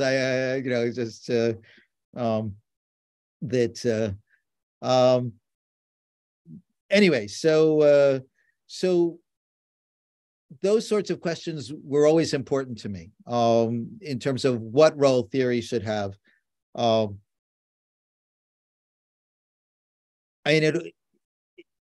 One of the things in editing the traveling salesman book, there was this. One of the things that I did as part of my role there is I tried to solve all of the exercises that were in the book, and I had already started working on approximation. Sorry, which book? The book on the traveling salesman problem. This that I co-edited with Lawler, Lenstra, and Icon. So I'd already started working on approximation algorithms, and there was this chapter by David Johnson and Christos Papadimitriou on approximation algorithms for the TSP and related problems.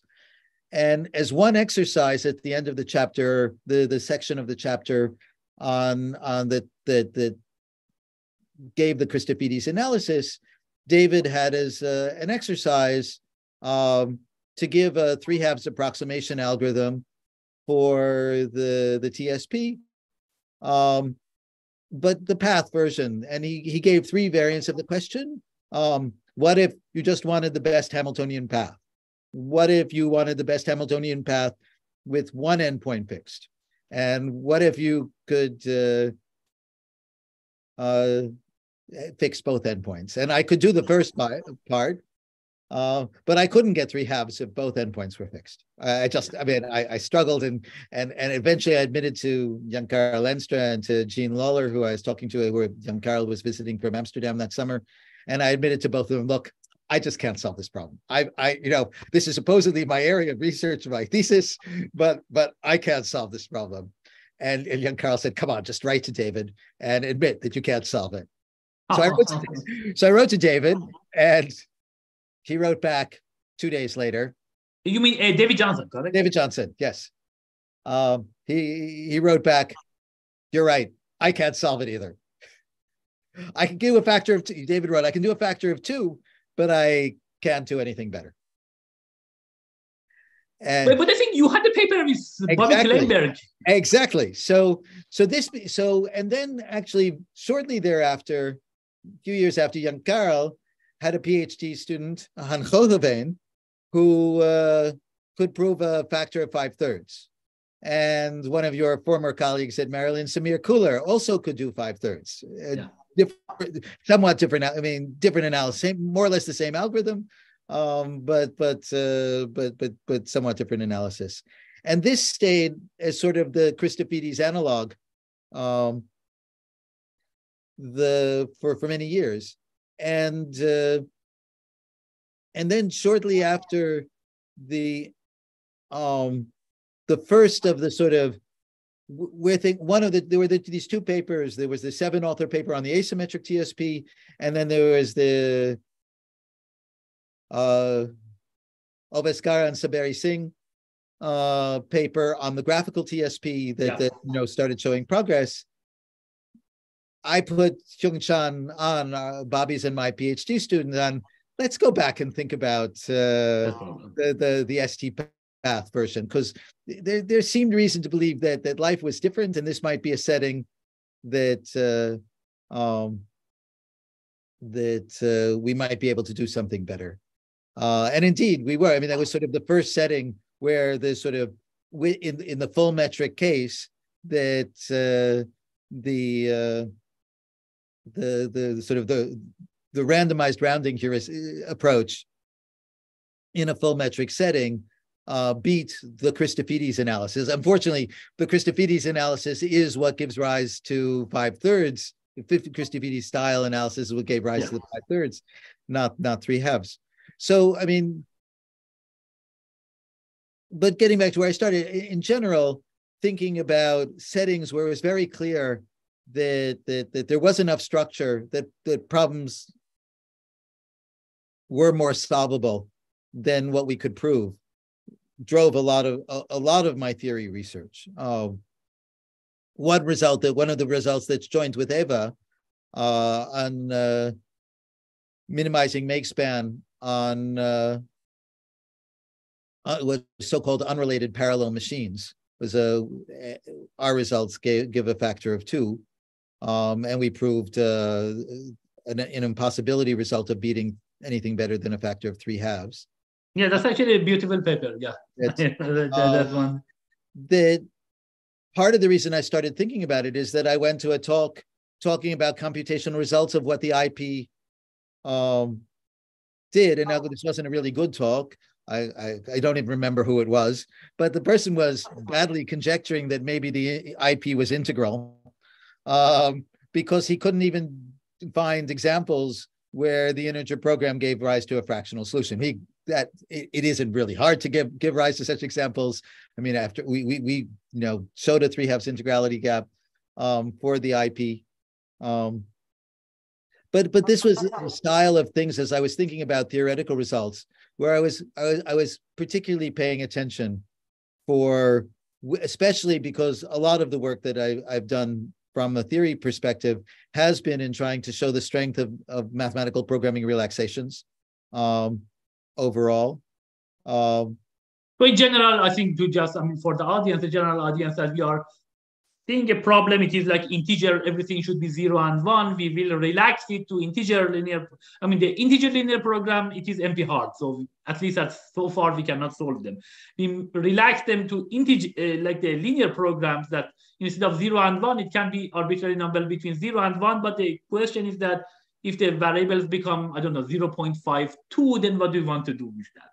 And that's the thing that you try to do some kind of rounding it. Yeah, or there are a whole, as I'm sure you are certainly aware, that there are a whole scope of both using the framework of the fact that you're thinking about being driven by the fractional relaxation there and the kinds of primal dual kinds of methods, and sort of showing the strength, that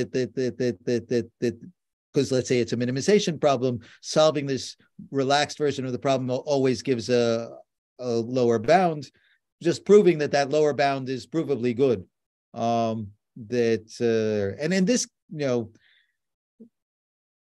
really shaped a lot of how I was thinking about research questions and what kinds of research questions I was particularly driven. I have a large number of papers in various forms of facility location. I mean, really, starting. I mean, the K-center result that is in my thesis is an early version of that. That's not LP-driven linear programming. So you want to define the problem? Yeah. So a K-center problem, I give you a collection of points. I want to choose K amongst the n given points that are all in some, let's say, physical space, so that there's underlying metric that defines how far apart they are. I want to choose K of the n points and assign every of the other ones that aren't selected to its nearest closest selected point. And I want to minimize sort of the radius of coverage, that how much can I say that every of my n given points is within a smaller overall radius of one of the selected points. And this is known as the K-center problem. Another in some, I think a different interpretation is that you want to put K disks of minimum radius such that you will cover essentially the whole space. Exactly. And so another version of another thing that's sort of less uniform is, suppose I want to choose K locations that to again sort of put a facility at, and now for each unselected facility, we just incur a cost that is the distance from that facility to its nearest center. So rather than thinking about sort of the uniform disks, it's really a sort of a more individualized notion of the quality of the assignment. This is something that's known as the K-median problem. And then there are versions that have a long history in the OR literature, known as the facility location problem, that where you actually, rather than being told that you have K facilities that you can open, that you incur a particular cost for opening each given facility. Some facilities may be cheaper to open, some may be more expensive, and now you want to balance the trade-offs between the total cost that you incur for opening facilities versus the cost you incur for assigning each unselected point to its nearest open facility. And this is something known as the uncapacitated facility location problem. It's called uncapacitated because each open facility can serve all comers. The practical problem that most people, that has the most real world relevance, is the capacitated version of that. When I open a facility, there's some total number of clients that can serve, or total demand that clients that facility can serve, and for that problem, this we talk about open problems. That one of the open problems in the book on approximation algorithms that David Williamson and I wrote was that the best algorithms for the capacitated version of this problem were so-called local search algorithms, things that started with a good solution and then made a perturbation, that rather than taking this facility, let's take that facility, or rather than the current set, is there one facility I could add that changes the net balance to improve the overall cost, and just iterates until you can't sort of make one of these sort of small localized changes. But until recently, there was no constant approximation algorithm, an algorithm that came with a constant factor of the optimum, that was based on the linear programming relaxations, which again, from a practical point of view, we know to be good. They're not great. They're actually for the capacitated case, there are instances where because it's not as tight a relaxation as occur in many applications, they actually give rise to problems that Gurobi chokes on.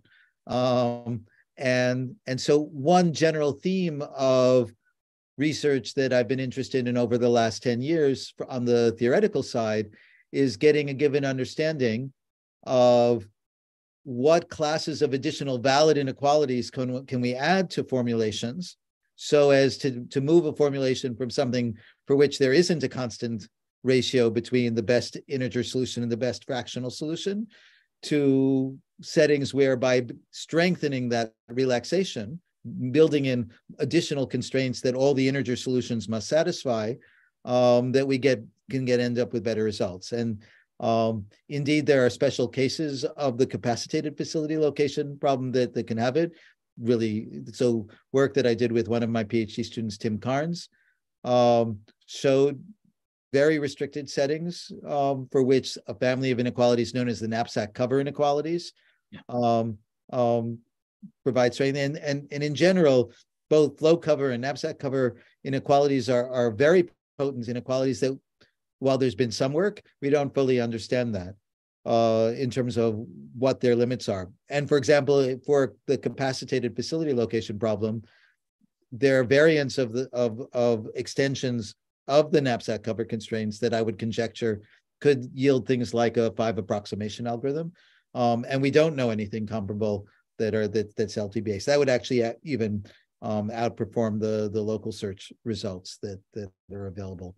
So this kind of sort of understanding of what kinds of strengthening of natural integer programming formulations can give rise to both better bounds that we can prove in theory, but also better algorithms and better rounding techniques. These are the kind of tools that are built into larger systems like Gurobi, of being able to generate cuts like knapsack cover inequalities. So it would be good to, in terms of trying to provide the understanding of why general purpose integer programming solvers are as good as they are, that we don't know the answer yet. So among these problems, are there particular problem? I think you mentioned the capacitated facility location. I don't remember. I remember before, but I don't remember what was the best approximation factor.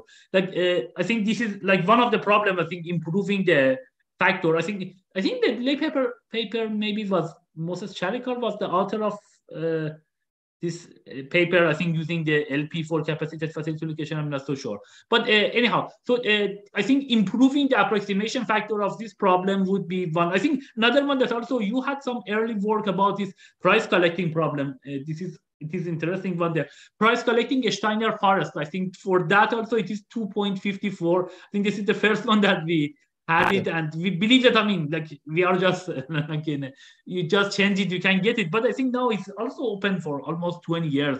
Yeah. And this, I mean, again, sort of in my own evolution as sort of what kinds of theory most appeals to me, I'm really looking not so much for incremental improvements in what those constants are, but where there's sort of fundamentally different algorithmic ideas, and algorithmic ideas that are either based on sort of stronger relaxations or really that as you would want to then convert it to having some insight into practice that would generate sort of qualitatively different algorithms that might give rise to what kind of impact those algorithms can have. I think so. Some of this configuration LP. I mean, there the configuration LP, the best open question is still open. I mean, prove bin packing can't be approximated within an additive one. I mean, prove that you can't use the configuration LP. And after all, bin packing is where the birthplace of configuration LPs started. And as a theoretical question, I still care about it unquestionably. That the additive gap has been gradually being narrowed, but we're still a long way from a constant. We don't know that a constant isn't doable. It might not be doable. I mean, yeah. Nikhil Bansal many years ago conjectured, at least privately, that he thinks there's an omega log n additive gap for this the standard configuration LP. But to the best of my knowledge, that hasn't been shown either. So I mean, there are lots of these sort of core theory problems that it's not a question of just whittling down the constant. It's just, fundamental different understanding in terms of what is or isn't doable. And in terms of the recent trends, I'm a huge fan of in the piece of beyond worst case analysis that is sort of learning augmented algorithms, either in the context of online analysis. I think by and large online analysis, while producing interesting algorithms and beautiful theorems, hasn't had the kind of real world impact that it might. I actually think that some of the recent work that's now emerging on sort of showing trade-offs on the quality of, what kinds of as I have an online stream of data coming in, and I can view that as historical data from which I'm learning. What kind of predictive quantities can I extract from that learning that can then be used as part of a loss function characterization of what would be in the performance guarantee, and showing trade-offs between the quality of performance and the quality of the worst case, the competitive ratio overall. So, I mean, I think this is a really exciting emerging line of work for which there've been a lot of papers, but I think we're just still scratching the surface. Great. And I think do you want to say anything about stochastic optimization? I think especially, is there anything? I mean, the process actually is a combination of online and stochastic. I mean, there certainly is an important role for stochastic optimization. That for me, the thread of stochastic optimization that I most liked is this sort of view. I mean, a lot of the work that I did was in so-called two-stage decision making. That where you had decision making with recourse, and there, the traditional approach in the OR literature was to make assumptions about the underlying distribution that you were then doing stochastic optimization, and really a paper of R. Ravi's that I like very much with his student Singha. Change the paradigm to really lay out a philosophy where you're viewing this more in terms of imagine that you aren't given a distribution, but you're given the ability to sample from a distribution. And once you're in that framework, you're then sort of saying that I can view the incoming stream of real world data as being the samples that I've drawn from a distribution, and I'm using that to learn the underlying distribution. And so if you bring that to facility location, for example, I may be given sampling information about where there are actually demand points, and now I'm going to do a two-stage decision that I'm going to observe some polynomial number of demand points. I make a first stage decision about where I install facilities, and then I have a realization of my actual today's instance, and I may be able to satisfy that from the facilities I've already installed, or I have the ability to, in a more expensive way, build recourse. And so, to me, this provided a natural setting that was sort of hedging the world between the purely probabilistic view of the world, which in many ways is too optimistic, and the worst case world, which is the bread and butter of theoretical computer science. In the late 80s, early 90s, there was a lot of work on purely probabilistic design and analysis of algorithm. When I was a student at Berkeley, this was certainly Dick Karp's main focus. in terms of the kinds of results that he was thinking about. And to me, I never was sold on those as being the right models, because it was never clear to me whether I was learning something about the real problem or I was learning something about the probability distribution that we were assuming was underlying the process.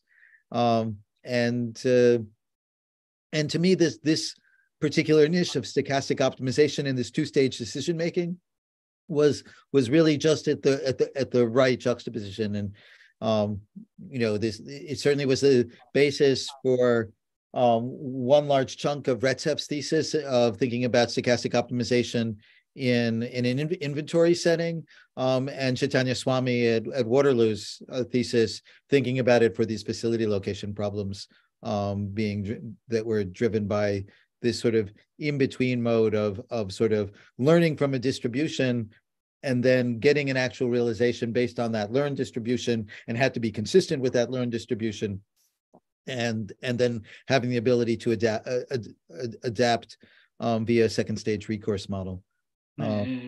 Great. So I think you mentioned that you already, were working, like New York City, and some of these things for bike sharing. I think that Lyft bought. I remember like in 2017 that I think we were both visiting actually Simon's. You were also consulting with Uber. Are you doing any more industry work now?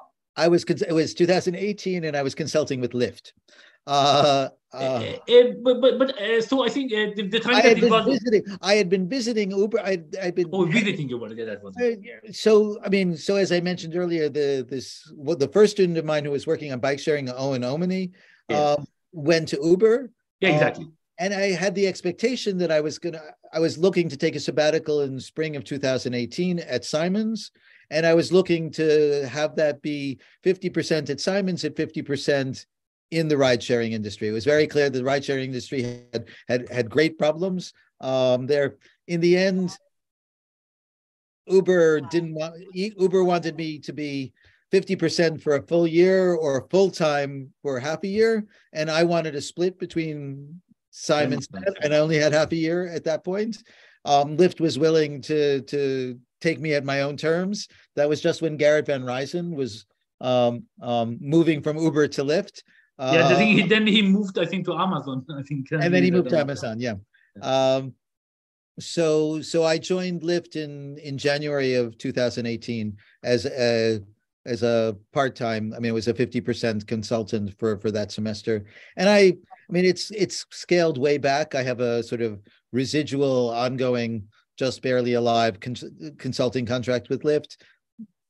Partly, it's the pandemic. And part of the thing that happened in the meantime was, of course, the pandemic, which shaped the trajectory of the company, but also shaped my time in that this effort that I was doing on behalf of Cornell, on top of my normal day job of being a faculty member here, was really a 24/7 thing. Among the things that I did with Cornell, not only in terms of the modeling and managing the health considerations of the pandemic, that when Cornell opened in the fall of 2020, of course, there were serious health restrictions. So what did that mean? Well, in particular, it meant that in order to run an in-person class, every student had to be in an assigned seat at least 6 feet away from any other assigned seat. This changed, of course, the capacity of classrooms dramatically. It certainly meant that all of the large classes stayed more or less online, but it also meant that classroom capacity became a bottleneck constraint in how you schedule the university in a way fundamentally different than it had ever been before. Not only in terms of that it was more of a constraint, but in terms of where that constraint felt its presence. It really felt its presence in classes between size 30 and 100. And these were really unconstrained and sort of scheduled haphazardly. And the way the university, at least Cornell, and I think most universities, construct a schedule for, as we're doing now for the coming fall semester, what do? They take last year's fall schedule, copy it over, and tell all the departments, make minor changes as you please in a kind of decentralized way. But this meant there's no centralized data on how these schedules got formed.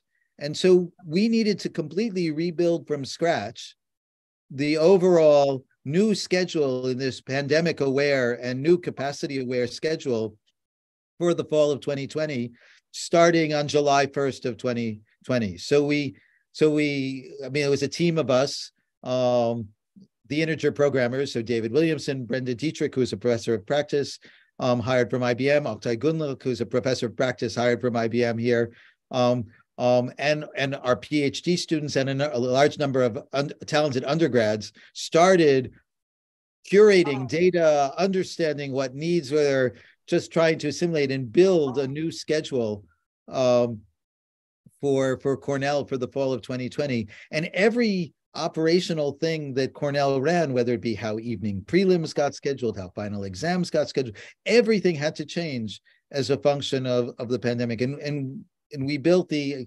logistical infrastructure in order to do this effectively in real time to help the university stay open. So have you tried to use, I mean, IP more for a more general, I don't know, startup or other things? Yeah, I mean, it's clear there's technology. I mean, Oktay Gunluk thought about, this really worked incredibly well. Maybe we should do something out of this. Currently, life is too busy. I mean, it's really only, I mean, the last time there was a real crunch from how to think of it, not so much on the logistics side, but certainly on sort of the impact on the university, was not so long ago. I mean, the time is compressed, but Omicron hit Cornell the Sunday night of Thanksgiving weekend of 2021. Yeah, exactly. I remember that actually. Yeah. And it was in the news actually. It was in the news. And part of the reason, it was really, I mean, just to remember to frame things, the World Health Organization only declared Omicron a variant of concern on Thanksgiving Day. Exactly. And we know with hindsight that the first case reached Cornell Sunday night. And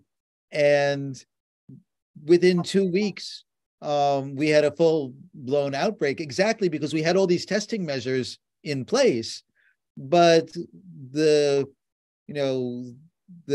rate of transmission was much higher. Yeah, I remember that one. And so the effect of testing at that periodicity was just insufficient. And this is sort of a nice case of sort of data informing the right outcome. I mean, part of the thing is we didn't know what was being caused by what. So we knew from having managed things through the pandemic that we always had a spike after travel. So students went home for Thanksgiving, which they hadn't been allowed to do the previous year. So they went home for Thanksgiving and they came back and we had a spike. But, there was a fall break in October. We had a spike then. And we know what the resolution curve looks like in terms of the daily case rate. And indeed, to some extent, it was calming down towards the end of the next week. But that weekend, the weekend after Thanksgiving, was the end of the term. And there are a large number of so-called galas that take place at Cornell, of large dances, of people, lots of people in tightly congested spaces interacting. And so, there was again quite a bit of a spike after that weekend, but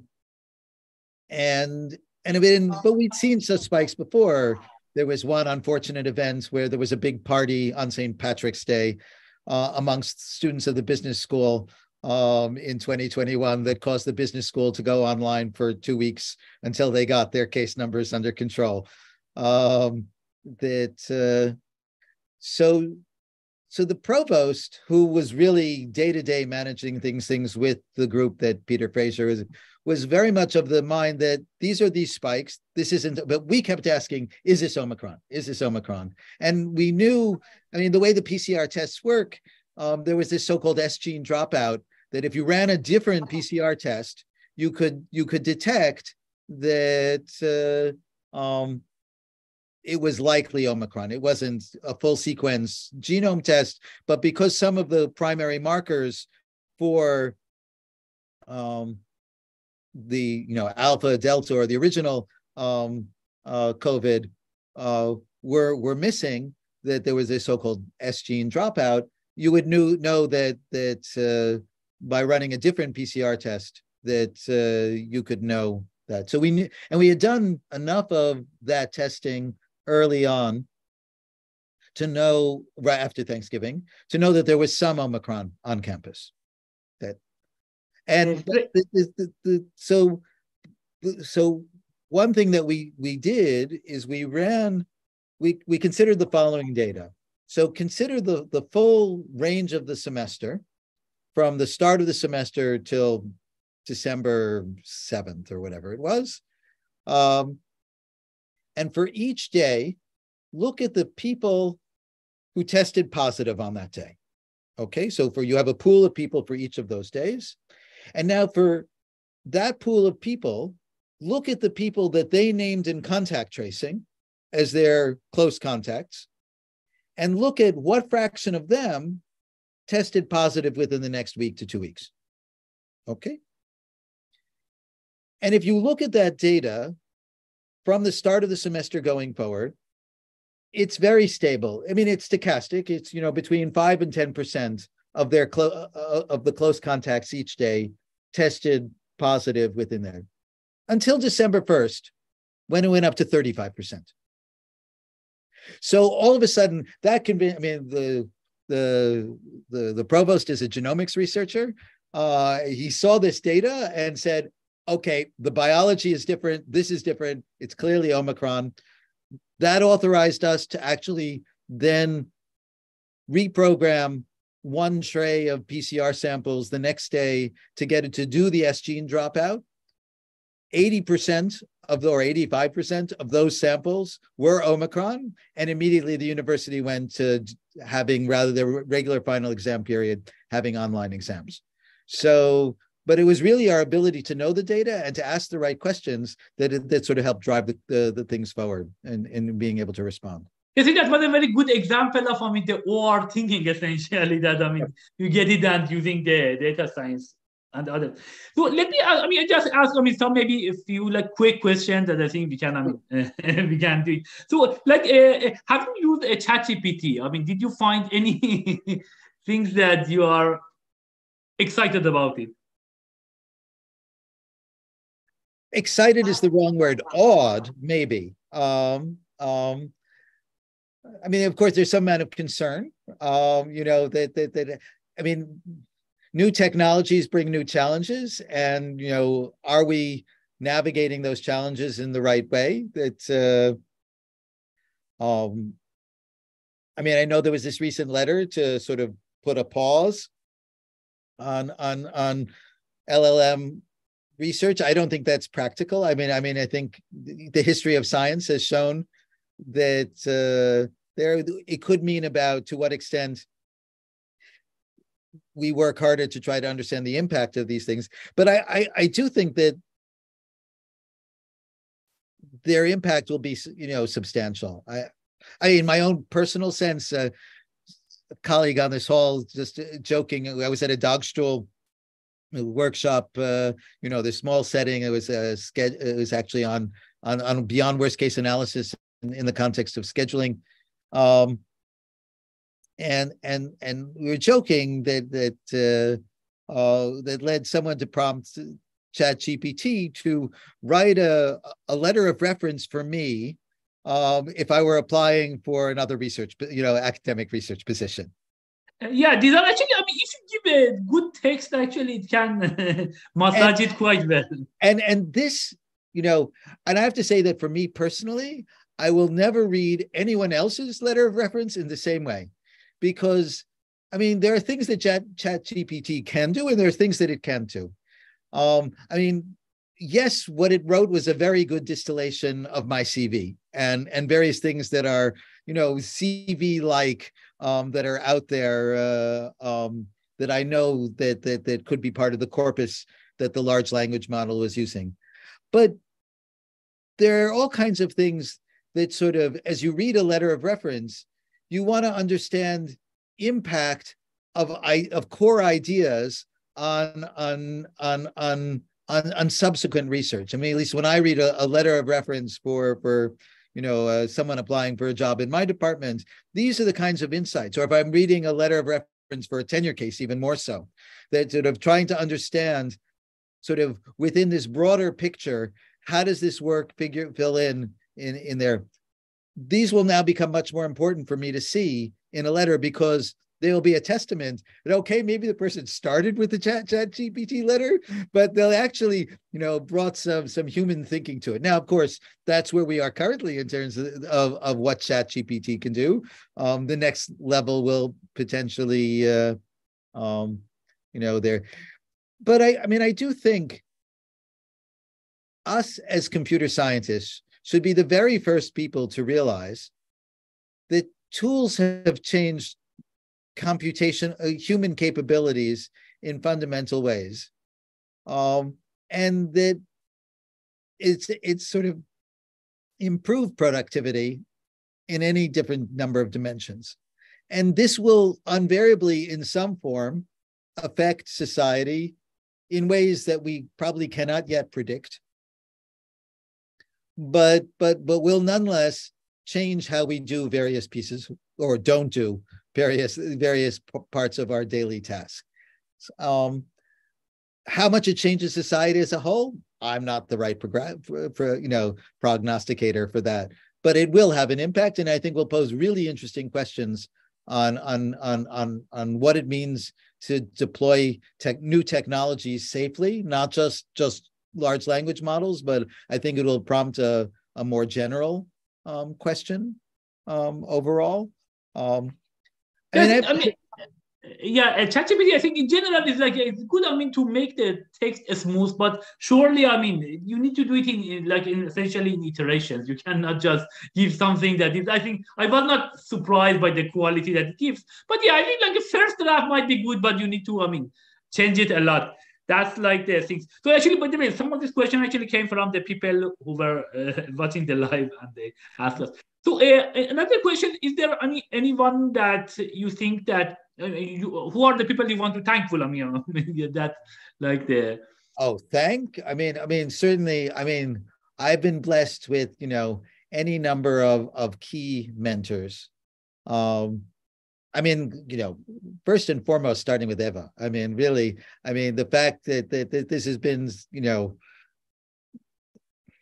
the extent to which I've learned from her is really been fantastic for me professionally and personally. Of course, that's life is a learning journey that we embarked on together. But in terms of the more traditional academic mentors, Princeton was an amazing environment for me. I guess also starting personally, clearly I talked enough about my father, but my mother also, in terms of setting the environment at home, really shaped me. I think to be a good researcher, it's not just sort of intellectual intelligence, but emotional intelligence of understanding how to connect with people and how to convince. Being a researcher is not only about setting the agenda, but it is actually trying to convince people that it's the right agenda. And I think sort of it's therefore in your effectiveness as a researcher is impacted by what's often referred to as your emotional intelligence as well.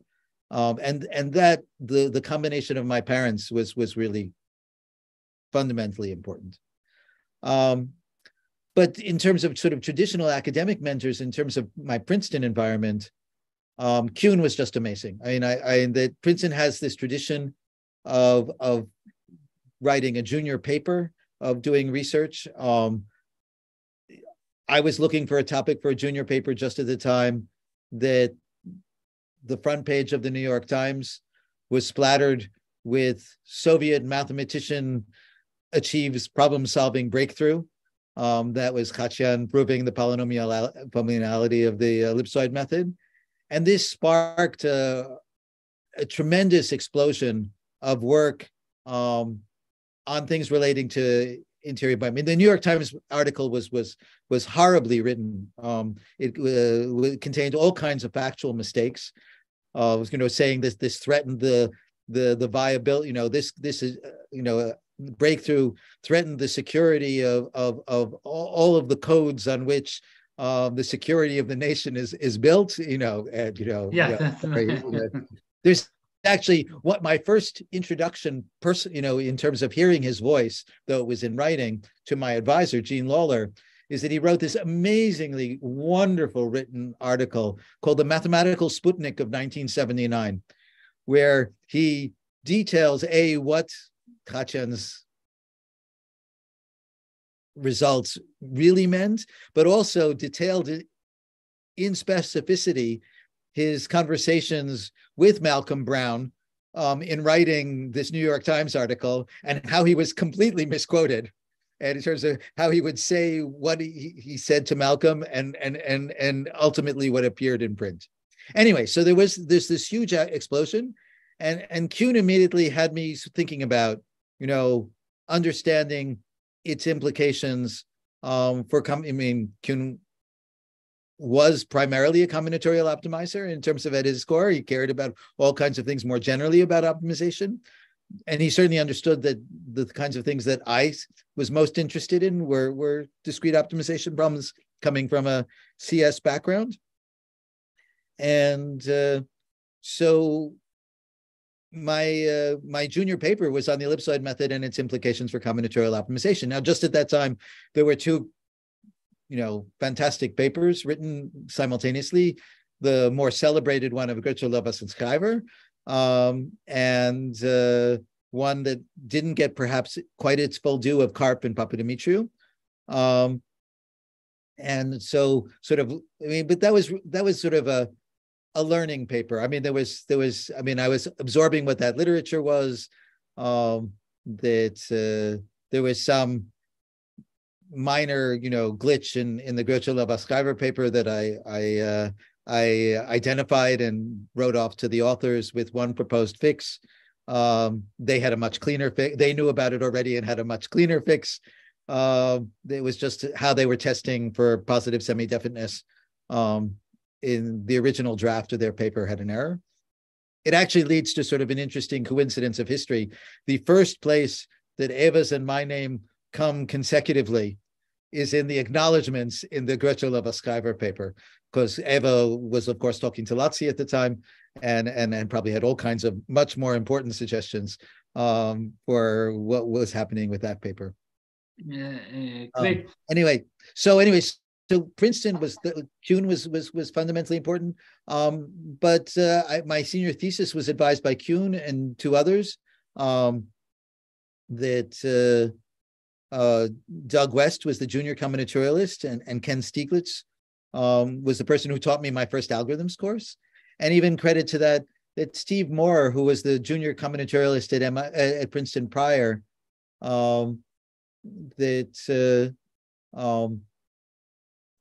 really introduced me to combinatorics, and really convinced me that mathematics was going to be sort of an academic part of my life.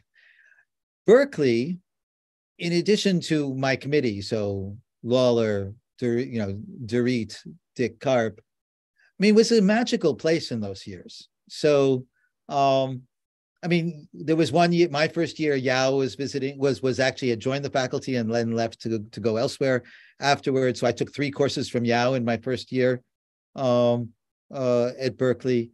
But it was also just the spirit amongst the PhD students. The first year I was a graduate student at Berkeley was the first year I was going to be away from home for Thanksgiving, which in sort of my family life is the central holiday of the year. I didn't grow up with any religious tradition. So really the sort of family holiday was Thanksgiving. And this was the first time I wasn't going to be at home. So I cooked Thanksgiving dinner for the theory group. And I have pictures that I coincidentally took of that. So who is around the table? Shafi Goldwasser, Silvio Macaulay, Umesh Vasarani, Vijay Vasarani, Mike Luby, Howard Karloff, Narendra Karmakar. I mean, this was the environment that we were studying. So we were, of course, learning just as much from each other and the kind of work that they were doing. It was really an incredible environment in which to be a PhD student, where so many things were happening simultaneously, and really crediting the environment created in Berkeley for that, of sort of the kinds of things that I was thinking about and the kinds of work that I did there. And although he wasn't on my thesis committee, Manuel Blum was a driving force for a lot of this. I mean, invariably I would be working late at the office one night, and Manuel would show up at 1 a.m., and then just chat, so although Manuel is of course famous for his collection of advisees, second to really no one else in the field. But he was an advisor in a secondary way for people who were not formally his advisees. Yeah, when I was a postdoc actually at CMU, he was coming, so let's go for the lunch essentially, and lots of very nice, intuition and things. I got it actually from him when I discussed with him and just mentioning the way that he was thinking. Fantastic way. When we first got this K-center result, it's a very simple result. It's this thing that can be described, over lunch easily. That I explained it to him, and to some extent it was real, but some extent it was maybe artifice. Manuel had this way of forgetting things and wanting to have them re-explained. And so he came back to you then, and he came back to me 2 or 3 times. He said, you taught me this thing yesterday and I didn't quite get it. Could you teach it to me again? And it may be his own genuine wrestling with it, but he also, I'm sure, was, and I asked him about this later in life, that he was certainly aware that by us having to re-explain something to him, we found better ways to explain it and better language and simplified and boiled it down. And it really taught us as expositors of what it means to convey technical ideas. Yeah, and this is the magic of Manuel. Great. So, anything else? Any final message? For no, this is an exciting. The world. I really do feel incredibly fortunate that I happened on this piece of academic tradition, really in a particularly unguided way. I never imagined certainly when I was in high school, that while I wanted to do mathematics and I want to do mathematics that had some real connections, I never imagined that I would have mathematics that actually affected people to the extent that our careers do. If you had asked me, is there a role as a high school student, is there a role for understanding basic principles in ethical thinking and principles and how innovation should be guided, and would that play a role in my own education? Should that play a role in my own education? I would have said no. That's not particularly relevant for me. Now it's unquestionable that as we think about what it takes to educate our students and to keep educating ourselves, that the impact that our field has on society is unquestionable, and the extent that we can look back at the folks on the Manhattan Project and how could they not have understood, and they did understand, the power that they were playing with. But the same thing is really true more generally of all technology, that there's a responsibility to be good stewards, and to think about how one uses technology and how one navigates this path. And I feel privileged to have, been witness to watching all this grow up around me. And it's been an exciting period to be such a witness. to the developments that the field that I'm a part of has helped to give rise to. And we'll see what the future brings. Yeah, thanks a lot. So I think it was a great conversation that we had. I think we covered lots of issues. I mean, yeah, I think thanks to everyone for watching this. And I think you also explained, quite well, this kind of math or operation research about like this COVID stuff and Omicron and because that actually saves lives. So that is even the thing is somehow is more important than just improving in speed or something, but actually saves lives when you are doing correctly some of these things for the COVID stuff. Thanks everyone, and thank you a lot. I think I enjoyed a lot. I hope that you enjoyed that. Yeah, I did, and thank you for running these. It's a great public service. Thanks a lot, everyone, and I think yeah, we will come back. And thanks, David. Bye for now.